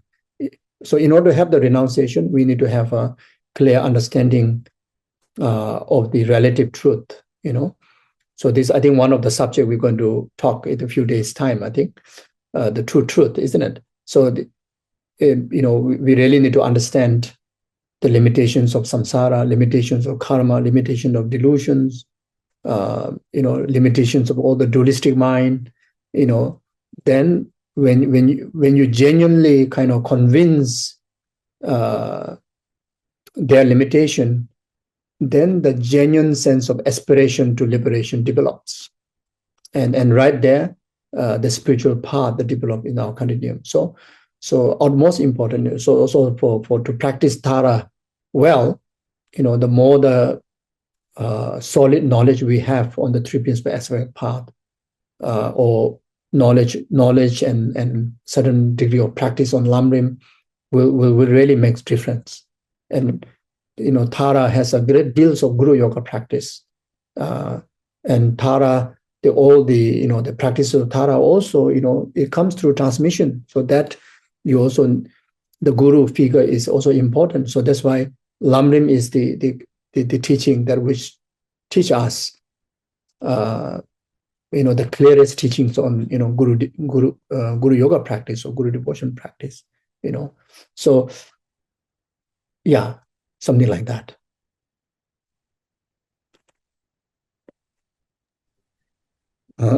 Okay, Geshe-la, I have one question. Well, I've got a lot of questions on the chat, but first one is, no, I lost it. Oh, I'm sorry. How do you recommend to keep track of 100,000? Okay, so you can use counting of mala. You can use also nowadays there's a small gadget to click and count number, and sometimes you can just use the clock timing. One day you can experiment in 5 minutes, in 1 minute, how many rounds of mantra that you can recite. Then after that, then you can just take a note. And from there you can count. But in order to be within the retreat, once you commit to do the retreat to complete 100,000, you need to set minimum mantra that you should accumulate daily. So as long as you do that, then whenever you're free, then you accumulate as much as you can. Thank you, Geshe-la. Another question is what to do if our wind energy is becoming agitated, stressful. She says she's been hyper since starting to meditate more on Tara. What to do and still like to meditate on her, but not sure if there is a way to balance the energy. Then do some deep breathing exercise, the deep breathing without needed to do specific focus or meditation object.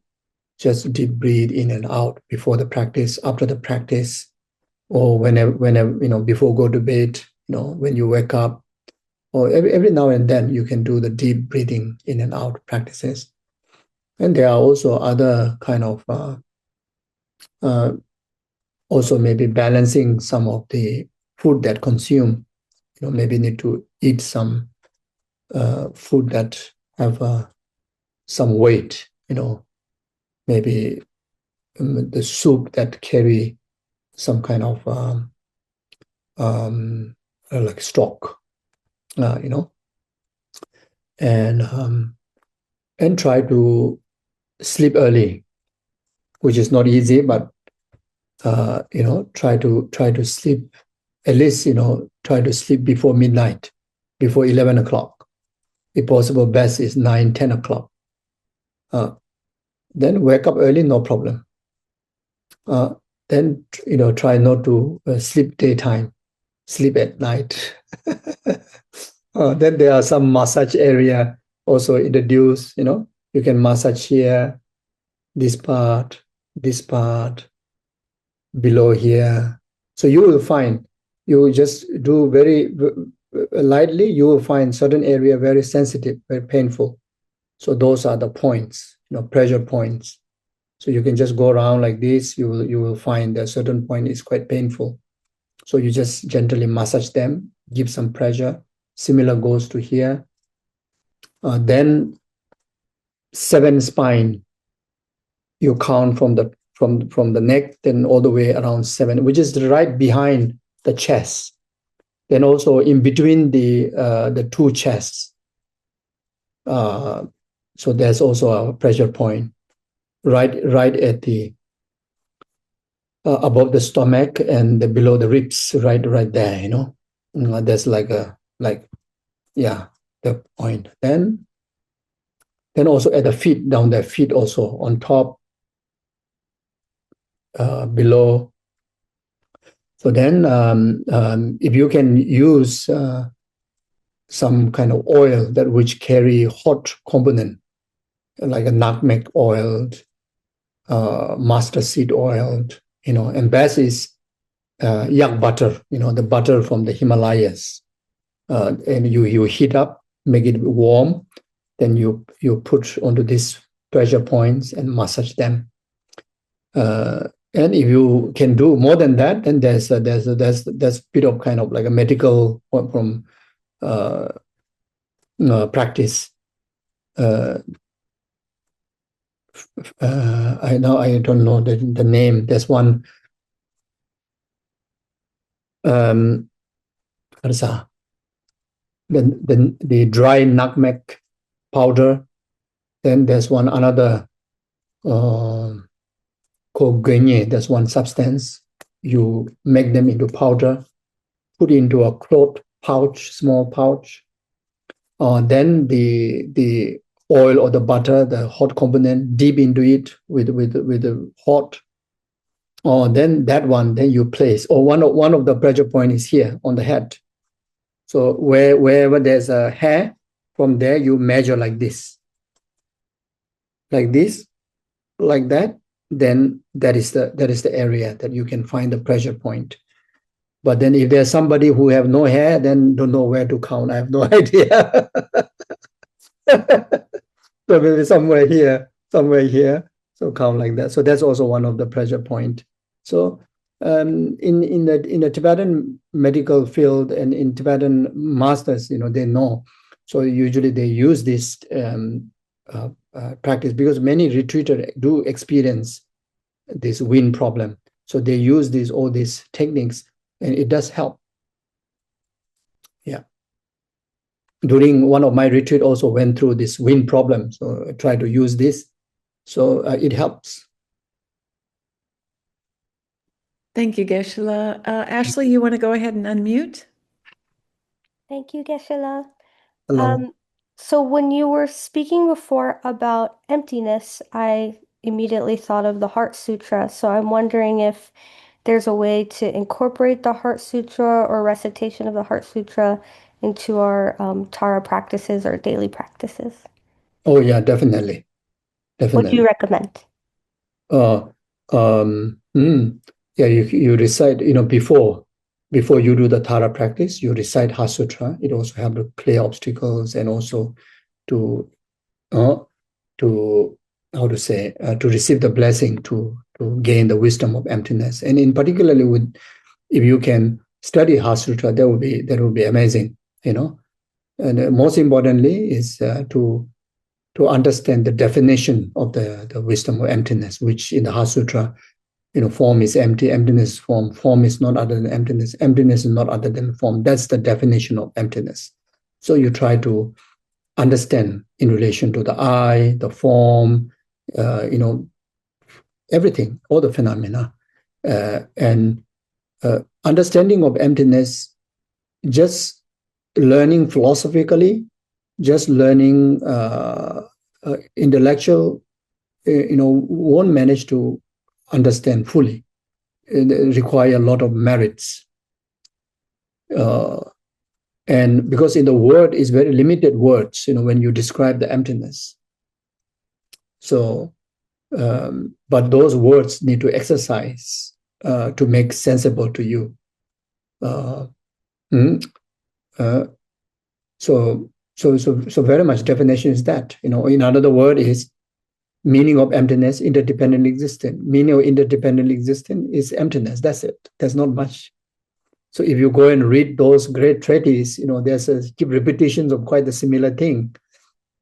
And so usually is you need to keep repeatedly kind of recite them and try to make sense to yourself using common sense, using logics, and the logics very much you can use the reference of the logic that shared by these great masters like Nagarjuna, like Lama Tsongkhapa, etc., like Chandrakirti. Their texts are very, very meaningful, so then, again, at the same time, accumulate merit, do purifications. Then one day you'll be surprised, So it's otherwise, if we're waiting for someone to explain clearly, that we will never reach there. It's almost like, I usually give this example of asking the taste of candy. If someone is eating candy, chocolate, I say, what is the taste of the candy? And he say, it is sweet. Yeah, I know candy is sweet, but what is the sweet? How can you explain to me the sweetness? And you will say, oh, it is not sour, it is not bitter. Yeah, that's sweet. That I also know, that I also know. So the only the day that you understand absolutely the taste of sweetness is when you put the candy in your mouth. Then after you experience that, if the question asked the same back to you, you also will say the same answer. You have nothing much more to say. It's unexpressible, emptiness. Experience of emptiness is unexpressible. There's no word to express. So the philosophical kind of teachings, even by Nagarjuna, is kind of it is like how to say, doorway to gain more ideas, and for us to repeat them. That's why the Heart Sutra is one of the practices, to repeatedly reciting them, writing them, venerating to it, and like kind of whatever amount of teaching you try your very best to meditate and get to the point that form is empty, emptiness is form is not other than emptiness is not other than form. Yes, but what is that? Then look into the text, and it means like that. Oh, I see. But then, okay, repeat again. So something like that, I think. Did I answer your question? Absolutely. Thank you so much. Okay. Thank you. Okay, one more online, and then Elijah. Yes. The question is, what is the brief form of Cittamani Tara? And it's the brief form of Cittamani Tara and the sequence. Okay, the brief form of Cittamani Tara is the practice manual for generation stage and completion stage. So that's exactly the point that I want to say here. So, what are the example of generation stage, and what are the example of completion stage? So these are in brief. These two are the thing. So those common instructions of practice to attain supreme enlightenment are the practices of generation stage, and uncommon instruction to attain supreme enlightenment are the completion stage. The example of the generation stages, such as meditation with visualizing deities, making offerings like sublime practices, chanting praises like 21 Tara praises, reciting prayers of aspiration, like such as the dedication prayers at the end, auspicious prayers, recitations of the mantra. So these are the manual practices to achieve generation stage. So Tara herself explained the completion stages as an uncommon instruction to attain supreme enlightenment. And for that, you need to accomplish the first stage yoga, meaning the generation stage. Without it, any possibility of achieving realization is eliminated. So Mother Tara emphasized that first you must develop the generation stage. So you see, after doing all this, there's one purpose, which is self-becoming the deity and self-emerging oneness with the front-generated deity, which is the merit field where we're making all these practices in relation to generation stage. And that can be achieved by purifying all the ordinariness, like purifying ordinary birth, ordinary death, ordinary intermediate state, ordinary body, speech, and mind. So ultimately, there's not much of kind of like words, to really to talk about what is the completion stage, So very much the main pages and pages of the manual that we have in the text is very much generation stage. By completing generation stage, the result is completion stage. By completing completion stage, you become Tara. So it makes sense? So after doing all this manual properly, we get purified, we accumulate merit, then what do you become? You become Tara, no one else, isn't it? You become Tara. You will not fall back to be your ordinary one. You're already Tara, isn't it? So that is a sign of you accomplish the completion stage, means you already become. So initially you kind of through the self-generation you become in the similar level of the front-generated Tara, become the object of merit field, and that is the the very much on the process. And holding the divine conviction is the completion stage, and that divine conviction in the causal stage coming into resultant stage, you complete the completion stage. You become Tara.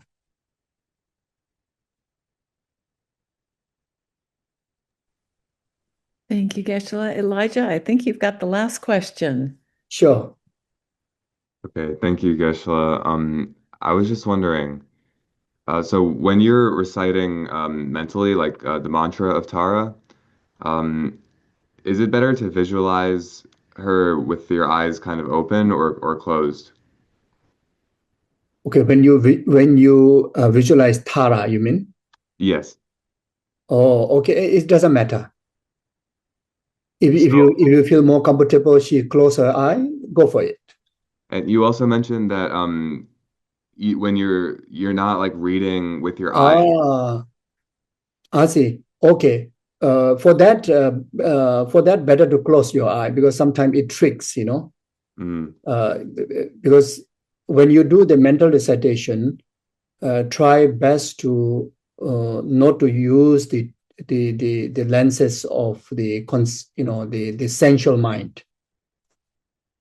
So you try to use the sixth mind. So the only by closing your eye,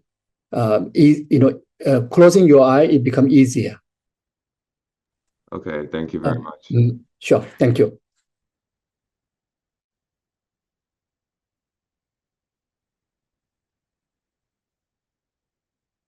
I think most of the points that Jennifer have shared, I think roughly covered, isn't it? Even though there are a few points there, but I think here and there, maybe most likely we have covered, right? Okay, great. And also now the time, I don't think I should take too much of your time. So then maybe I will read the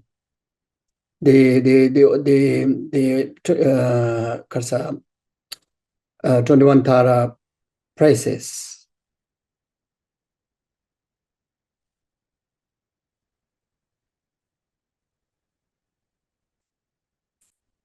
Sanje Juda Suji Sunala Jajubadu Dani Jasuji Dagi Jisu Jive Sunam Jidola Benja Sanje Dubashi Sanje Juda Suji Sunala Jajubadu Dani Jasu Dagi Jisu Jive Sunam Jidola Benja Sanje Dubashi Sanje Juda Suji Sunala Jajubadu Dani Jasu Dagi Jisu Jive Sunam Dola Benja Sanje Dubara Isho Simja Damji Devada Deve Juda Deva Juja Simja Damji Dumada Dumani Juda Davaji Simja Damji Dunga Mebe Devada Midawa Juja Simja Damji Nirecha Danji Dada Tanyola Nebra Juru Tamji Dune Sashida Semala So Mebada La De Danya Raje Jambo Ne Jurje Male Simje Kunje Kunje De Kunje Mese Jumje Lama Male Yanda Keju Jumde Korje Ne De She So Masa Jeme Shara Paroje Mageme Orange Mo Sozo Rari Juju Yama De Sumjave Yumla Cha Se Lo Namo La Yegeda Ludan Jiru Kota Me Kinam Da Dwa Kunje Tana Chida Tamje Chulu Daji Chue Ten Do Okay Odala ye nejone dame jangole doje oba meje ola je de sanje telema toma koji shezo sol hada lami chebe je shaje be mala do ne poma gule to zama toma yumla cha se lo omje je ma ba ma do mala cha se lo jina do ma nyoma ba ma jine ke jelo da ma jite so je shaje ke je jona je ma chida do je do ko ndo ga wa jine je sha ma kama do da so ba na ma Lado Jive Vara Bama Tanzimojine Jeje, Bemajina Nabaje, Majiba Zureka to Shewa, so the Chini, March the Dishibe Sodo, Tai Nabaji Jama, Maliparachimbatobi. Javitikin to Dama Jadaro, Yege, Dajana, Gama, Zedubajine, their Lomia, March the Jimela Sambalo, and the John March Boratizan of Dani, children, the March that is the page, Porto de Joma, Yajin, the Bepatapashin. Sadura Jibaje about the Jabana Bajoma, Jason, and 20 days about the Jamal, Maja, the charges, some of the Banabajama, Malichu, Yukoloje, and you just not too much, the Rodogawaje, which you get up them. Jamaraja Dara, Dajama, Zama, Chanza, Jona, Tanjo Gubanamania, 20 Yova, Yewon, Boda Janabadoma, Sadua, Uji, Jabadishdoba. Kaperino Mele, Tabajindora, Zema, Zagaveda, Meda, Barrio, Una Nema, Eja Yugo Nipove, Tayabone, Nabajama, Sajumula Charge, Tigrish, Martins, Point. Revadamana Jema, the Majama Jema, the Jema, so I under the Dembe, the Bachubajama, Chalakuna Praga, Thailand, and Rabdo Gama, Kitchuan, Kove, the Bonnet of my name. Tanda duration da be hu na be se nye ma re da men da ra da be je ji de su na yo nye ma cha da lai chue na be re da da ji da na ma ta ra ji be ji ye je to da ma le ba ne se ma cha da lai su na ja bu la da mi am je de ma go ne go ja ga je be cha da ma la ni ma se ma cha da ni ma da wa je be ji nye ba la ra se ma ha ran ji da ra ye shu da ba re ne se ma cha da yi no go be shi be to da ya da de de da ra la ne je so na ju ma de na ju ba do re ra jo nye ma za nga je do ba de da cha za wa ne ni shu za ji. So this is 21 Tara places. Then the benefit. Tamo lage yanda den belo de ngajera do je de so dora lamba je ne de me jatam je ra de divatam je ra do she wa nyin do tam je ju bani do ja wa je ba ti do je do wa ne go wa jo la de chi bani ne do je san go ta de do de tu ne da bo je de ne ba shin yang do wa so ba da ne do ba ni ja de me ra do so wa ni do de da rin da do je se we do ma so ne na ba pa de sim je ma na la yang Nizon dendo ngombara ze na bude bane bude jijeno de bane na ni do de bato jeto bajo. Yena meze sozo jom yoro che then the offerings and the seven limb practice. Chuzo bama doma dan chuzo de chuba ye jawasi je tamje la kunen da cha jo me do de ba ma me ze che do ma la jo ba ngo jan ye je do ne bo pa pe so na shi so to ma me na da de ba me ge chu da chume ma se ni mo ba je be Yeba Tamje, Shabaje, Nindo Ranja, Janju, Sujo, Lazo, but the Sunja, Chisaba, Sonam Lani, and Dayan, Simjana, Sambada, Loye, Cheda, Chitawach, Fejon, Tomo, Teba, Chojo, Kolo, Kodos, or Koaji, Madon, Banning, Tuji, Domaji, Shivai. Simje Namla, Zizo, Daji, Zonam, Jezaba, Tamje, Janjo, Jojo, Neri, Women of Wayet, Bebado, Dajo, Juju, Matuja, Danda, Simjam. If Janje, you the near the Vezan of Zizo, the Madu Yetsina, Hada, me, the Wajo, the Tamje Jibadu Bajabala. Pache Denje Rimdane Lazo, the Mijiva Juvanazo, the Melania, the Samaniba, Jiba, Jazo, Nyawa, Shivada, Yudoshi Peva, Yudoshi Meba Zeto, Jiden, Jiden, Debay, Tashi, Dele, Penson, Soba, Nama Page, Javaduna Maleva, Melody to Bazetos, Lula Zanje, Danje, Bevada, Dado, Jodo, Jajo, Tonwada, Tony, the Jazzer, Baje, Yamada, the Pije, Javadin was such a point, the Pema, the Machin, the Zelagan, nowadays, Johnson. Lunde Baya, Daji, Deredojo, Daji Serangone, Dubella, do such a point, Telema, Joshi, Chani, New Yama, Yobanam, Tashi. 야요 도마 제고 제다다 고다 고제 제다 증가다 주게 저 서버지라와 데라고나도 주기만 켈라도 주소다 배도 다소 간도네 메시지 내다 오버 답제 제와다 쳐다 다시 배바라 제도스 옴다레 두다레 두리에서 옴다레 두다레 두리에서 옴다레 두다레 두리에서 옴다레 두다레 두리에서 옴다레 두다레 두리에서 옴다레 두다레 두리에서 옴다레 두다레 두리에서 옴다레 두다레 두리에서 옴다레 두다레 두리에서 옴다레 두다레 두리에서 옴다레 두다레 두리에서 옴다레 두다레 Omdare dudare durez omdare dudare durez omdare dudare durez omdare dudare durez omdare dudare durez omdare dudare durez omdare dudare omdare dudare durez omdare dudare durez omdare dudare durez so ha the wisdom abiding mantra omdare dudare dure hum anze so ha omdare dudare dure hum ha anze so ha omdare dudare dure omdare dudare dure hum ha anze soha omdare dudare dure hum ha anze soha dedication yawa de nyudo da phama drama jojo ne dwache jamale ba de sala barai sho. So then we do short dedication like this. So whatever merit that we accumulate through these 2 days of the Tara retreat, all the discourse, then whatever merit that we accumulate in the past, all the merit that we're going to accumulate in the future, then all the merits and the virtues that are accumulated by all the past, present, future Buddhas, Bodhisattvas, Gurus, and the sentient beings, may this collective merit be complete cause for numberless sentient beings to be free from origins of samsaric suffering, its causes karma and delusion, and actualize from temporary happiness after the ultimate happiness and enlightenment accordingly. May this collective merit be complete cause whatever inconvenience that is experiencing in the world, such as war, natural disaster, diseases, whether it's global level or individual level, purify them without delay even a moment. And may the world be a peaceful place to live. May every being only enjoy peace and happiness, virtue, enlightenment accordingly. May this collective merit be complete cause. Anyone who passed away, in particular last 49 days, especially those who passed away in the war zone, natural disaster, through accidents, untimely deaths, even those who pass away naturally, but who pass away with so much pain, may these individuals be free from suffering of death, suffering in immediate state, suffering of rebirth, actualize high rebirth in in Taras in Pure Land, and within that very lifetime, they actualize the enlightenment accordingly. May this collective merit be complete cause. Anyone who requested prayer from our gurus, who requested prayer from our monasteries, nunneries, or the Dharma centers, those individuals who requested prayers from me, to whom I promise to pray, may this collective merit be complete cause for all their prayers, aspirations, and wishes be fulfilled accordingly as they aspire. May this collective merit be complete cause all the good people in this world, like His Holiness Dalai Lama, all your spiritual gurus, yourself, your family members, always enjoy good health, long life, fulfill all your mundane and spiritual aspirations accordingly. May this collective merit be complete cause our most precious Guru Tenzin Lama Subaru, all his holy wishes be fulfilled. May we have the meritorious conditions to actualize this unmistakable reincarnation, and may the reincarnation have all the entire outer secret conducive conditions to manifest all Gyabja Rinpoche's legacy, if not more, just like Rinpoche that he did in the past.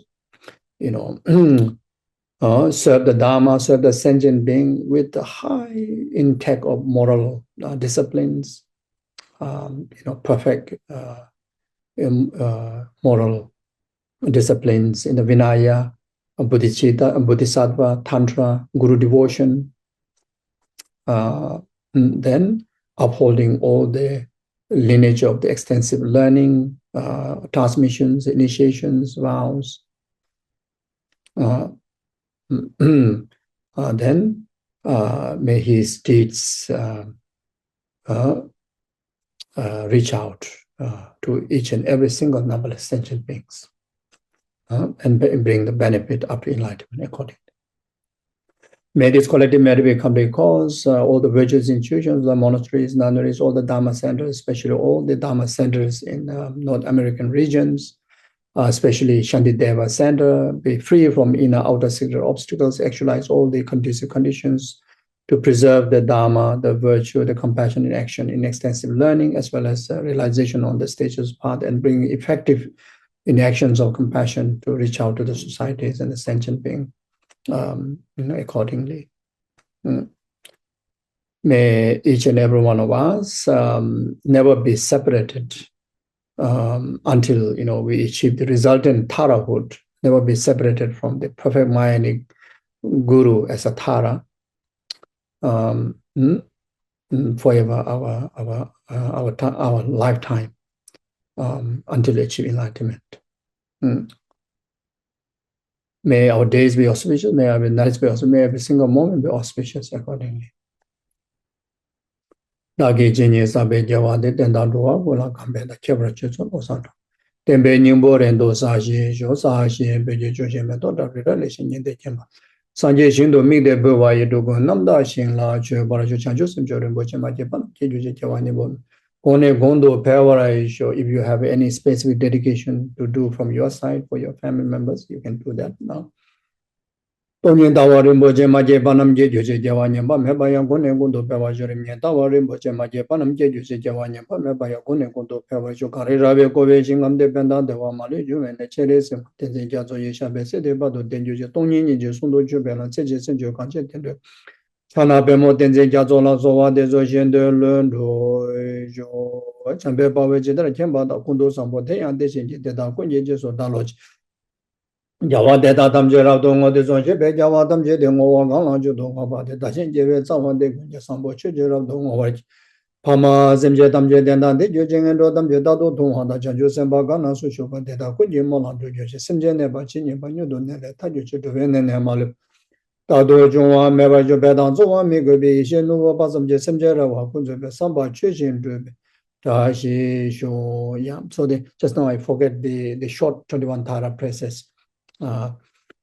Jeju Ma Lama Domala Cha Zelo, Chadama Dare Bamo, Tudare Jugosema, Turid, Tamji Derma, Soy Hijel, Jude de Malama Domala Cha, Chadama Dare Bamo, Tudare Jugosem, Turid and Adamji Derma, Soy Hijel Rabdo, Jude de Malama Domala Cha, Zelo, Chadama Dare Bamo, Tudare Jugosema, Turid, Tamji.